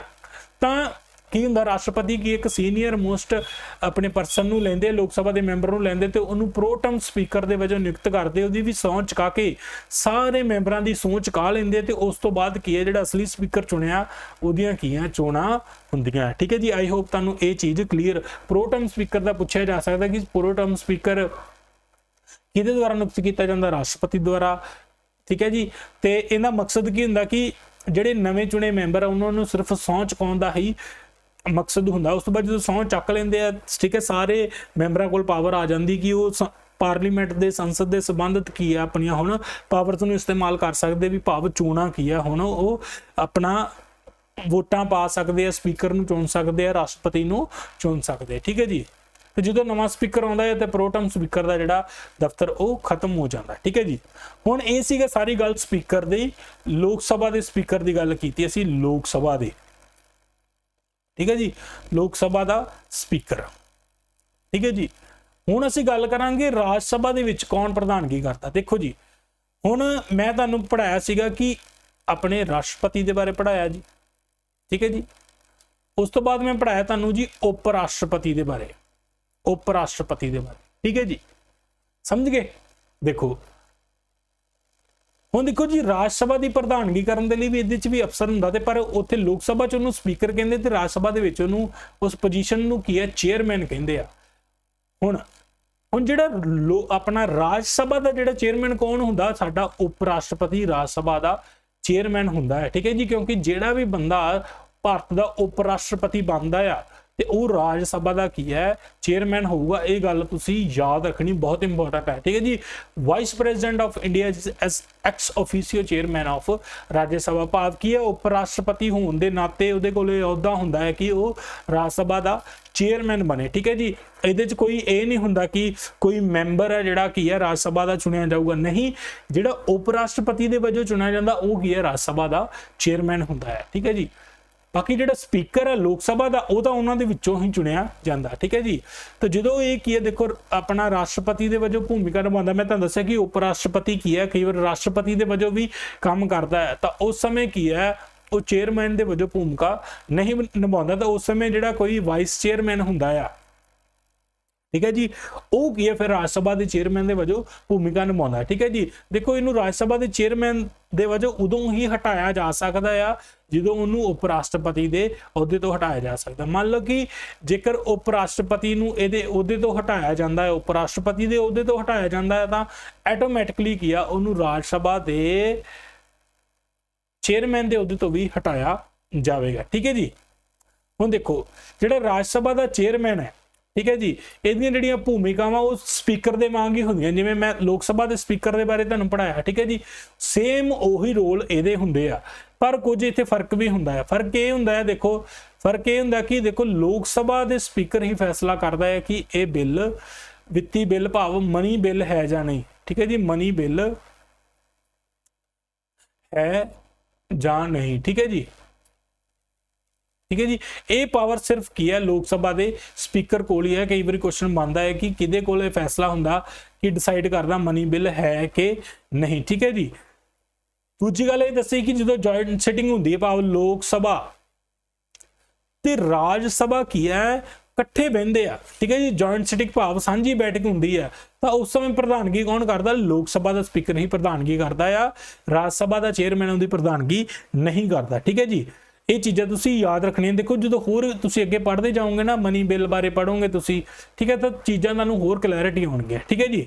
ਉਸ ਤੋਂ ਬਾਅਦ ਦੇਖੋ ਇੱਕ ਚੀਜ਼ ਯਾਦ ਰੱਖਣ ਯੋਗ ਗੱਲ ਇਹ ਹੈ ਕਿ ਦੇਖੋ ਜਿਹੜਾ ਲੋਕ ਸਭਾ ਦਾ ਸਪੀਕਰ ਹੁੰਦਾ ਆ ਉਹ ਤਾਂ ਲੋਕ ਸਭਾ ਦਾ ਮੈਂਬਰ ਹੁੰਦਾ, ਪਰ ਜਿਹੜਾ ਰਾਜ ਸਭਾ ਦਾ ਚੇਅਰਮੈਨ ਹੁੰਦਾ, ਚੇਅਰਮੈਨ ਕੌਣ ਹੁੰਦਾ? ਉਪ ਰਾਸ਼ਟਰਪਤੀ। ਤੇ ਉਪ ਰਾਸ਼ਟਰਪਤੀ ਕੀ ਹੈ? ਰਾਜ ਸਭਾ ਦਾ ਮੈਂਬਰ ਨਹੀਂ ਹੁੰਦਾ, ਠੀਕ ਹੈ ਜੀ। ਪਰ ਬਾਕੀ ਸਪੀਕਰ ਦੀ ਤਰ੍ਹਾਂ ਇਹ ਵੀ ਕੀ ਹੈ, ਚੇਅਰਮੈਨ ਵੋਟ ਉਦੋਂ ਹੀ ਪਾਉਂਦਾ ਹੈ ਜਦੋਂ ਵੋਟਾਂ ਕੀ ਹੈ, ਟਾਈ ਹੋ ਜਾਣ, ਠੀਕ ਹੈ ਜੀ। ਇੰਨਾ ਤੁਸੀਂ ਫਰਕ ਕੀ ਹੈ ਯਾਦ ਰੱਖਣਾ। ਉਸ ਤੋਂ ਬਾਅਦ ਜੇ ਮੈਂ ਗੱਲ ਕਰਾਂ ਰਾਜ ਸਭਾ ਦਾ, ਦੇਖੋ ਡਿਪਟੀ ਚੇਅਰਮੈਨ ਵੀ ਹੁੰਦਾ, ਠੀਕ ਹੈ ਜੀ। ਤਾਂ ਜਿਹੜਾ ਡਿਪਟੀ ਚੇਅਰਮੈਨ ਉਹ ਰਾਜ ਸਭਾ ਦੇ ਮੈਂਬਰਾਂ ਚੋਂ ਹੀ ਚੁਣਿਆ ਜਾਂਦਾ। ਜਿਹੜਾ ਚੇਅਰਮੈਨ ਰਾਜ ਸਭਾ ਦਾ ਉਹ ਸਾਡੇ ਕੀ ਹੈ, ਉਪ ਰਾਸ਼ਟਰਪਤੀ ਹੋਣਗੇ, ਪਰ ਜਿਹੜਾ ਕੀ ਹੈ ਡਿਪਟੀ ਚੇਅਰਮੈਨ ਉਹ ਕੀ ਹੈ, ਰਾਜ ਸਭਾ ਦੇ ਮੈਂਬਰਾਂ ਤੋਂ ਵਿੱਚੋਂ ਹੀ ਚੁਣਿਆ ਜਾਵੇਗਾ, ਠੀਕ ਹੈ ਜੀ। ਤੇ ਆਪਣਾ ਰਾਜ ਸਭਾ, ਦੇਖੋ ਰਾਜ ਸਭਾ ਦਾ ਜਿਹੜਾ ਡਿਪਟੀ ਸਪੀਕਰ ਉਹ 3 ਹਾਲਾਤਾਂ ਦੇ ਵਿੱਚ ਦਫ਼ਤਰ ਖਾਲੀ ਕਰ ਸਕਦਾ। ਦੇਖੋ ਜਾਂ ਤਾਂ ਉਹ ਰਾਜ ਸਭਾ ਦਾ ਮੈਂਬਰ ਨਹੀਂ ਰਹਿੰਦਾ, ਕਿਸੇ ਕਾਰਨ ਉਹਨੂੰ ਹਟਾ ਦਿੱਤਾ ਜਾਂਦਾ, ਜਾਂ ਉਹ ਕੀ ਹੈ ਚੇਅਰਮੈਨ ਨੂੰ ਆਪਣਾ ਅਸਤੀਫਾ ਲਿਖ ਦੇਵੇ, ਤੇ ਜਾਂ ਉਹਨੂੰ 14 ਦਿਨਾਂ ਦਾ ਐਡਵਾਂਸ ਨੋਟਿਸ ਦੇ ਕੇ ਕੀ ਹੈ ਹਟਾ ਦਿੱਤਾ ਜਾਵੇ। ਦੇਖੋ ਜਾਂ ਡਿਪਟੀ ਸਪੀਕਰ ਕੀ ਹੈ, ਦੇਖੋ ਜਦੋਂ ਚੇਅਰਮੈਨ, ਦੇਖੋ ਚੇਅਰਮੈਨ ਕੌਣ ਹੈ ਰਾਜ ਸਭਾ ਦਾ? ਉਪ ਰਾਸ਼ਟਰਪਤੀ, ਠੀਕ ਹੈ ਜੀ। ਜਦੋਂ ਉਪ ਰਾਸ਼ਟਰਪਤੀ ਕੀ ਹੈ ਰਾਸ਼ਟਰਪਤੀ ਦੇ ਵਜੋਂ ਭੂਮਿਕਾ ਨਿਭਾਉਂਦਾ ਆ, ਤਾਂ ਫਿਰ ਜਿਹੜਾ ਆਪਣਾ ਜਿਹੜਾ ਡਿਪਟੀ ਚੇਅਰਮੈਨ ਹੈ, ਠੀਕ ਹੈ ਜੀ, ਉਹ ਕੀ ਹੈ ਚੇਅਰਮੈਨ ਦੀ ਭੂਮਿਕਾ ਨਿਭਾਵੇਗਾ, ਠੀਕ ਹੈ ਜੀ। ਇਸ ਚੀਜ਼ ਨੂੰ ਤੁਸੀਂ ਸਮਝਣਾ। ਆਈ ਹੋਪ ਹੁਣ ਤਾਂ ਤੁਹਾਨੂੰ ਬਹੁਤ ਸਾਰੀਆਂ ਚੀਜ਼ਾਂ ਕੀ ਹੈ ਕਲੀਅਰ ਹੋ ਗਈਆਂ, ਠੀਕ ਹੈ ਜੀ। ਉਸ ਤੋਂ ਬਾਅਦ ਜੇ ਮੈਂ ਗੱਲ ਕਰਾਂ, ਠੀਕ ਹੈ ਜੀ, ਹੁਣ ਮੈਂ ਤੁਹਾਨੂੰ ਲੋਕ ਸਭਾ 'ਚ ਵੀ ਦੱਸਿਆ ਕਿ ਦੇਖੋ ਸਪੀਕਰ ਹੈ, ਠੀਕ ਹੈ ਜੀ, ਤੇ ਫਿਰ ਡਿਪਟੀ ਸਪੀਕਰ ਹੈ, ਠੀਕ ਹੈ ਜੀ। ਉਸ ਤੋਂ ਬਾਅਦ ਕੀ ਇੱਕ ਪੈਨਲ ਹੁੰਦਾ, ਠੀਕ ਹੈ ਜੀ, ਜਿਹਦੇ ਵਿੱਚ 10 ਤੋਂ ਵੱਧ ਕੀ ਹੈ ਬੰਦੇ ਨਹੀਂ ਹੁੰਦੇ। ਦੇਖੋ ਜੀ ਰਾਜ ਸਭਾ ਦੇ ਨਿਯਮਾਂ ਅਨੁਸਾਰ ਚੇਅਰਮੈਨ ਰਾਜ ਸਭਾ ਦੇ ਮੈਂਬਰਾਂ ਦੇ ਵਿੱਚੋਂ ਕੀ ਹੈ, ਦੇਖੋ ਵਾਈਸ ਚੇਅਰਪਰਸਨ ਨੂੰ ਕੀ ਹੈ ਨਾਮਜ਼ਦ ਭਾਵ ਨੋਮੀਨੇਟ ਕਰ ਸਕਦਾ। ਸੋ ਇੱਕ ਚੀਜ਼ ਤੁਸੀਂ ਇਹ ਧਿਆਨ 'ਚ ਰੱਖਣੀ, ਜਿਹੜਾ ਇਹ ਪੈਨਲ ਹੈ ਇਹ ਕਿਹਦੇ ਦੁਆਰਾ ਨੋਮੀਨੇਟ ਕੀਤਾ ਜਾਂਦਾ? ਦੇਖੋ ਰਾਜ ਸਭਾ ਦੇ ਵਿੱਚ ਕੀ ਹੈ ਚੇਅਰਮੈਨ ਦੇ ਦੁਆਰਾ, ਭਾਵ ਚੇਅਰਮੈਨ ਕੌਣ ਹੈ ਜੀ? ਉਪ ਰਾਸ਼ਟਰਪਤੀ।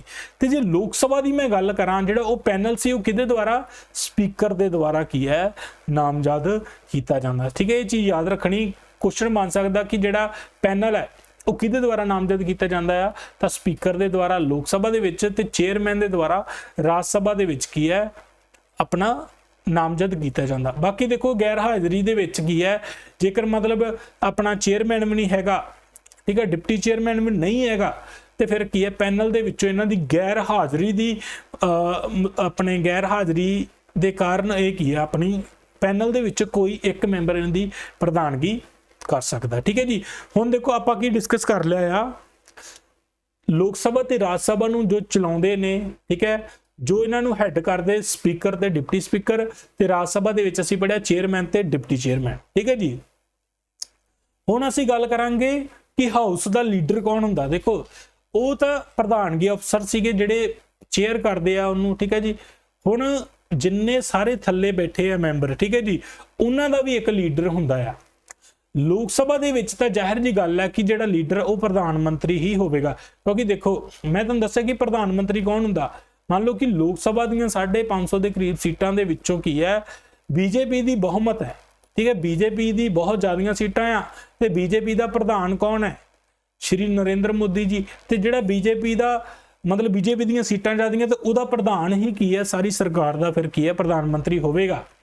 ਤਾਂ ਉਸ ਤਰ੍ਹਾਂ ਕੀ ਹੈ ਇਹਦੇ ਲੋਕ ਸਭਾ ਦੇ ਨਿਯਮਾਂ ਦੇ ਅਨੁਸਾਰ ਜਿਹੜਾ ਲੀਡਰ ਆਫ ਹਾਊਸ ਉਹ ਕੀ ਹੈ ਪ੍ਰਧਾਨ ਮੰਤਰੀ ਹੋਵੇਗਾ, ਠੀਕ ਹੈ। ਤੇ ਰਾਜ ਸਭਾ ਦੇ ਵਿੱਚ ਵੀ ਹੁੰਦਾ ਆ, ਤੇ ਉਹ ਕੀ ਹੈ ਜਿਹੜਾ ਪ੍ਰਧਾਨ ਮੰਤਰੀ ਹੁੰਦਾ ਹੈ, ਠੀਕ ਹੈ, ਪ੍ਰਾਈਮ ਮਿਨਿਸਟਰ ਦੇ ਦੁਆਰਾ ਰਾਜ ਸਭਾ ਦੇ ਵਿੱਚ ਵੀ ਕੀ ਹੈ ਆਪਣਾ ਲੀਡਰ ਹਾਊਸ ਆਪਣਾ ਨਾਮਜ਼ਦ ਨੋਮੀਨੇਟ ਕੀਤਾ ਜਾਂਦਾ, ਠੀਕ ਹੈ ਜੀ। ਉਸ ਤੋਂ ਬਾਅਦ ਲੀਡਰ ਆਫ ਆਪੋਜੀਸ਼ਨ, ਜਿਹਨੂੰ ਅਸੀਂ ਵਿਰੋਧੀ ਧਿਰ ਦਾ ਨੇਤਾ ਕਹਿੰਦੇ ਆ, ਠੀਕ ਹੈ ਜੀ।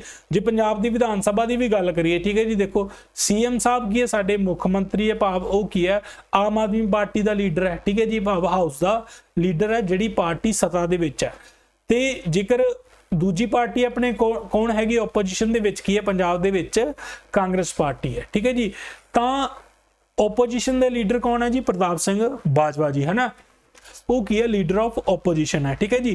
ਉਸੇ ਤਰ੍ਹਾਂ ਲੋਕ ਸਭਾ ਦੇ ਵਿੱਚ ਕੀ ਇੱਕ ਤਾਂ ਪਾਰਟੀ ਜਿਹੜੀ ਪਾਵਰ ਦੇ ਵਿੱਚ ਹੈ ਹਨਾ, ਜਿਹੜੀ ਪਾਰਟੀ ਪਾਵਰ ਦੇ ਵਿੱਚ ਆ ਉਹ ਕੀ ਹੈ ਦੇਖੋ ਉਹਨਾਂ ਦੀ ਸਰਕਾਰ ਹੈ। ठीक है। ਤੇ ਇੱਕ ਪਾਰਟੀ ਜਿੰਨੀਆਂ ਕੀ ਹੈ ਉਸ ਤੋਂ ਘੱਟ ਹੈ ਸੀਟਾਂ। ठीक है। ਜਿਵੇਂ ਹੁਣੇ ਤੁਹਾਨੂੰ ਦੱਸਿਆ ਕਿ ਉਹ ਓਪੋਜੀਸ਼ਨ ਪਾਰਟੀ ਹੋਵੇਗੀ ਤੇ ਜਿਹੜਾ ਓਪੋਜੀਸ਼ਨ ਪਾਰਟੀ ਦਾ ਹੈਡ ਹੋਵੇਗਾ ਉਹ ਕੀ ਹੈ ਵਿਰੋਧੀ ਧਿਰ ਦਾ ਨੇਤਾ ਹੋਵੇਗਾ। ਤੇ ਓਪੋਜਿਟ मतलब ਪਾਰਟੀ ਬਣਨ ਦੇ ਲਈ ਤੁਹਾਨੂੰ ਮੈਂ ਦੱਸਿਆ ਕਿ 10% ਸੀਟਾਂ ਜ਼ਰੂਰੀ ਹੈ। ठीक है जी। ਭਾਵ 550 ਦੇ ਵਿੱਚੋਂ ਕੀ ਹੈ 55 ਸੀਟਾਂ ਜਿਹੜੀ ਪਾਰਟੀ ਦੀਆਂ ਹੋਣਗੀਆਂ ਉਹ ਵਿਰੋਧੀ ਧਿਰ ਦੀ ਪਾਰਟੀ ਹੋਵੇਗੀ ਤੇ ਉਹ ਵਿਰੋਧੀ ਧਿਰ ਦਾ ਜਿਹੜਾ ਨੇਤਾ ਉਹ ਕੀ ਹੈ ਵਿਰੋਧੀ ਧਿਰ ਦਾ ਨੇਤਾ ਹੋਵੇਗਾ, ਓਪੋਜੀਸ਼ਨ ਪਾਰਟੀ ਦਾ ਲੀਡਰ ਹੋਵੇਗਾ ਹਾਊਸ ਦੇ ਵਿੱਚ। ठीक है जी। ਇਹ ਛੋਟੇ ਛੋਟੇ ਕਨਸੈਪਟ ਸੀ ਤੁਸੀਂ ਯਾਦ ਰੱਖਣੇ। ठीक है जी। ਉਸ ਤੋਂ ਬਾਅਦ ਮੈਂ ਗੱਲ ਕਰਾਂਗਾ ਕਿ ਜਿਹੜਾ ਸਾਡਾ ਪਾਰਲੀਮੈਂਟ ਆ ਸੰਸਦ ਦੇ ਜਿਹੜੇ ਸੈਸ਼ਨ ਬੁਲਾਏ ਜਾਂਦੇ ਆ। ठीक है जी। ਉਹ ਕਿਵੇਂ ਬੁਲਾਏ ਜਾਂਦੇ ਦੇਖੋ ਜੀ। ਹੁਣ ਜੇ ਸਵਾਲ ਪੁੱਛਿਆ ਜਾਵੇ ਕਿ ਸੈਸ਼ਨ ਜਿਹੜਾ ਸੰਸਦ ਦੀ ਤਲਬ ਜਿਹਨੂੰ ਆਪਾਂ ਕਹਿੰਦੇ ਆ ਸੰਮਨ ਕਰਨਾ ਹੈ ਨਾ, ਤਾਂ ਉਹ ਕੀ ਹੈ ਰਾਸ਼ਟਰਪਤੀ ਦੇ ਦੁਆਰਾ ਕੀ ਹੈ ਸਮੇਂ-ਸਮੇਂ ਸਿਰ ਕੀ ਹੈ ਸੈਸ਼ਨ ਬੁਲਾਇਆ ਜਾਂਦਾ ਹੈ। ठीक है जी। ਹੁਣ ਇੱਕ ਚੀਜ਼ ਯਾਦ ਰੱਖਣੀ ਹੈ ਦੇਖੋ ਜੀ, ਨਾਰਮਲੀ ਕੀ ਹੈ ਦੇਖੋ ਸਾਡੇ ਸੰਸਦ ਦੇ 3 ਸੈਸ਼ਨ ਹੁੰਦੇ ਆ। ਇੱਕ ਹੁੰਦਾ ਬਜਟ ਸੈਸ਼ਨ ਜਦੋਂ ਕੀ ਹੈ ਬਜਟ ਪਾਸ ਕੀਤਾ ਜਾਂਦਾ। ठीक है। ਉਹ ਫਰਵਰੀ ਤੋਂ ਮਈ ਤੱਕ ਦਾ ਹੁੰਦਾ। ਉਸ ਤੋਂ ਬਾਅਦ ਮੌਨਸੂਨ ਸੈਸ਼ਨ ਹੁੰਦਾ ਹੈ, ਜੁਲਾਈ ਤੋਂ ਸਤੰਬਰ ਹੁੰਦਾ ਜਦੋਂ ਮੀਂਹ ਬਾਰਿਸ਼ਾਂ ਪੈਂਦੀਆਂ। ठीक है। ਮੌਨਸੂਨ ਦਾ ਸੀਜ਼ਨ ਹੁੰਦਾ। ਉਸ ਤੋਂ ਬਾਅਦ ਸਰਦੀਆਂ ਦੇ ਵਿੱਚ ਵਿੰਟਰ ਸੈਸ਼ਨ ਹੁੰਦਾ ਨਵੰਬਰ ਤੋਂ ਲੈ ਕੇ ਦਸੰਬਰ ਤੱਕ। ਨਾਰਮਲੀ ਕੀ ਹੈ ਆਪਣਾ 3 ਸੈਸ਼ਨ ਹੁੰਦੇ ਆ ਆਪਣੇ ਪਾਰਲੀਮੈਂਟ ਦੇ। ठीक है। ਸੰਸਦ ਦੇ। ठीक है जी। ਇਹਨੂੰ ਤੁਸੀਂ ਕਿਵੇਂ ਯਾਦ ਰੱਖ ਸਕਦੇ ਹੋ BMW। ठीक है जी। ਬਜਟ ਸੈਸ਼ਨ, ਮੌਨਸੂਨ ਸੈਸ਼ਨ ਤੇ ਵਿੰਟਰ ਸੈਸ਼ਨ 3 ਸੈਸ਼ਨ ਹੁੰਦੇ। ਜੇ ਸਵਾਲ ਬਣਦਾ ਕਿ ਸੰਸਦ ਦੇ ਕਿੰਨੇ ਸੈਸ਼ਨ ਹੁੰਦੇ ਆ ਤਾਂ 3 ਸੈਸ਼ਨ ਹੁੰਦੇ ਆ ਹਨਾ। ਪਰ ਉਹ ਸੈਸ਼ਨ ਦੇ ਵਿੱਚ ਦੇਖੋ ਜੀ ਮੈਕਸਿਮਮ ਗੈਪ ਉਹ 6 ਮਹੀਨਿਆਂ ਤੋਂ ਵੱਧ ਨਹੀਂ ਹੋ ਸਕਦਾ। ਜੇ ਮਤਲਬ ਜਨਵਰੀ 'ਚ ਕੋਈ ਸੈਸ਼ਨ ਮਤਲਬ ਮੰਨ ਲਓ ਕਿ ਫਰਵਰੀ 'ਚ ਕੋਈ ਸੈਸ਼ਨ ਹੋਇਆ।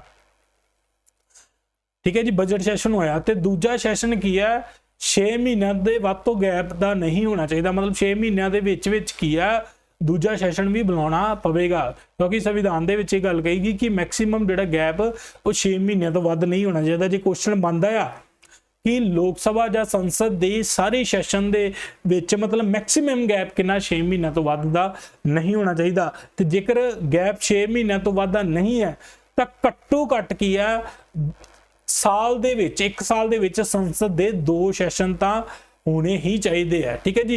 ਘੱਟੋ ਘੱਟ 2 ਸੈਸ਼ਨ ਦਾ ਬੁਲਾਉਣੇ ਹੀ ਪੈਣਗੇ। ਜਿਹੜਾ ਮੈਕਸਿਮਮ ਗੈਪ ਉਹ ਕੀ ਹੈ 6 ਮਹੀਨਿਆਂ ਦਾ ਹੋ ਸਕਦਾ ਹੈ। ठीक है जी। ਇਹ ਚੀਜ਼ਾਂ ਤੁਸੀਂ ਯਾਦ ਰੱਖਣੀਆਂ ਤੇ ਟੋਟਲ 6 ਆਪਣੇ 3 ਸੈਸ਼ਨ ਹੁੰਦੇ ਆ ਬਜਟ ਸੈਸ਼ਨ, ਮੌਨਸੂਨ ਸੈਸ਼ਨ ਤੇ ਵਿੰਟਰ ਸੈਸ਼ਨ ਤੇ ਮੈਕਸਿਮਮ ਗੈਪ 6 ਮਹੀਨੇ ਦਾ ਹੋ ਸਕਦਾ ਤੇ 2 ਵਾਰੀ ਸੈਸ਼ਨ ਬੁਲਾਇਆ ਜਾ ਸਕਦਾ। ठीक है जी। ਚਲੋ ਅੱਗੇ ਵਧਦੇ ਹਾਂ। ਹੁਣ ਦੇਖੋ ਮੰਨ ਲਓ ਕਿ ਸੈਸ਼ਨ ਬੁਲਾਇਆ ਹੈ ਉਹਦੇ ਵਿੱਚ ਕੁਝ ਮਤਲਬ ਰੂਲਸ ਹੁੰਦੇ ਆ, ਟਰਮ ਯੂਜ਼ ਹੁੰਦੀਆਂ ਵੀ ਬੈਠਕ ਨੂੰ ਰੋਕ ਦੇਣਾ, ਬੈਠਕ ਨੂੰ ਕੁਝ ਸਮੇਂ ਦੇ ਲਈ ਜਿਹੜਾ ਸੈਸ਼ਨ ਨੂੰ ਬੰਦ ਕਰਨਾ ਹੈ ਨਾ। ठीक है जी। ਹੁਣ ਦੇਖੋ ਸਥਗਿਤ ਕਰਨਾ ਇਹਨੂੰ ਕਹਿੰਦੇ ਐਡਜੋਰਨਮੈਂਟ ਕਹਿੰਦੇ। ठीक है जी। ਇਹ ਟਰਮ ਤੁਸੀਂ ਯਾਦ ਰੱਖਣਾ। ਦੇਖੋ ਮੰਨ ਲਓ ਕਿ ਸੈਸ਼ਨ ਲੱਗਾ ਹੋਇਆ। ठीक है जी। ਹੁਣ ਸੈਸ਼ਨ ਵੀ ठीक है ਸੈਟਿੰਗ ਬੈਠਕ ਹੁੰਦੀ ਹੈ, ਜਦੋਂ ਬੈਠਕ ਹੁੰਦੀ ਹੈ ਬਹਿਸ ਵਗੈਰਾ ਹੁੰਦੀ ਹੈ। ठीक है जी। ਤਾਂ ਕਿੱਦਾਂ ਹੁੰਦੀ ਹੈ ਕਿ 2 ਸੈਸ਼ਨ ਹੁੰਦੇ ਇੱਕ ਦਿਨ ਦੇ ਵਿੱਚ। ठीक है जी। ਮਤਲਬ ਸਵੇਰੇ 11 ਵਜੇ ਤੋਂ 1 ਵਜੇ ਤੱਕ ਤੇ ਉਦੋਂ ਬਾਅਦ 2 ਵਜੇ ਤੋਂ ਲੈ ਕੇ 6 ਵਜੇ ਤੱਕ ਹੁੰਦਾ। ठीक है जी। ਮੰਨ ਲਓ ਕਿ 11 ਵਜੇ ਤੋਂ ਲੈ ਕੇ 1 ਵਜੇ ਤੱਕ ਸੈਸ਼ਨ ਹੋਇਆ ਤੇ ਉਦੋਂ ਬਾਅਦ ਚ ਮਤਲਬ ਘੰਟੇ ਲਈ ਕੀ ਹੈ ਰੋਕਤਾ ਰੋਟੀ ਪਾਣੀ ਖਾਣ ਦੇ ਲਈ। ठीक है। ਤਾਂ ਉਸ ਚੀਜ਼ ਨੂੰ ਕਿ ਅਸੀਂ ਕਵਾਂਗੇ ਸਥਗਿਤ ਕਰਤਾ ਕਿ ਘੰਟੇ ਲਈ ਰੋਕ ਦਿੱਤਾ ਹੈ ਨਾ। ਤਾਂ ਇਹ ਕਿਹਦੇ ਦੁਆਰਾ ਕੀਤਾ ਜਾਂਦਾ ਆ ਜਿਹੜਾ ਪ੍ਰਧਾਨਗੀ ਅਫਸਰ ਮਤਲਬ ਲੋਕ ਸਭਾ ਦੇ ਵਿੱਚ ਕੀ ਹੈ ਸਪੀਕਰ ਦੇ ਦੁਆਰਾ ਕੀਤਾ ਜਾਊਗਾ ਤੇ ਰਾਜ ਸਭਾ ਦੇ ਵਿੱਚ ਕੀ ਹੈ ਚੇਅਰਮੈਨ ਦੇ ਦੁਆਰਾ ਕੀ ਆ ਕੀਤਾ ਜਾਊਗਾ। ठीक है। ਇਹਨੂੰ ਕਹਿੰਦੇ ਸਥਗਿਤ ਕਰਨਾ।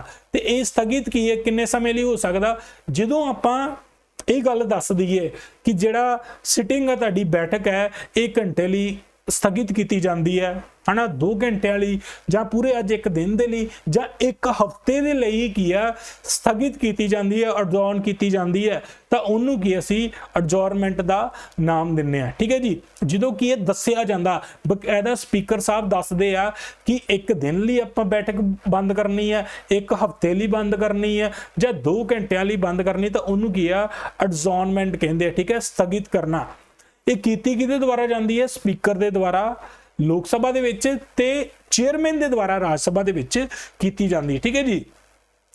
ਉਸ ਤੋਂ ਬਾਅਦ ਜੇ ਮੈਂ ਗੱਲ ਕਰਾਂ ਇੱਕ ਹੁੰਦਾ ਆ ਅਡਜੋਰਨਮੈਂਟ ਸਾਈਨ ਐਂਡ ਆਈ।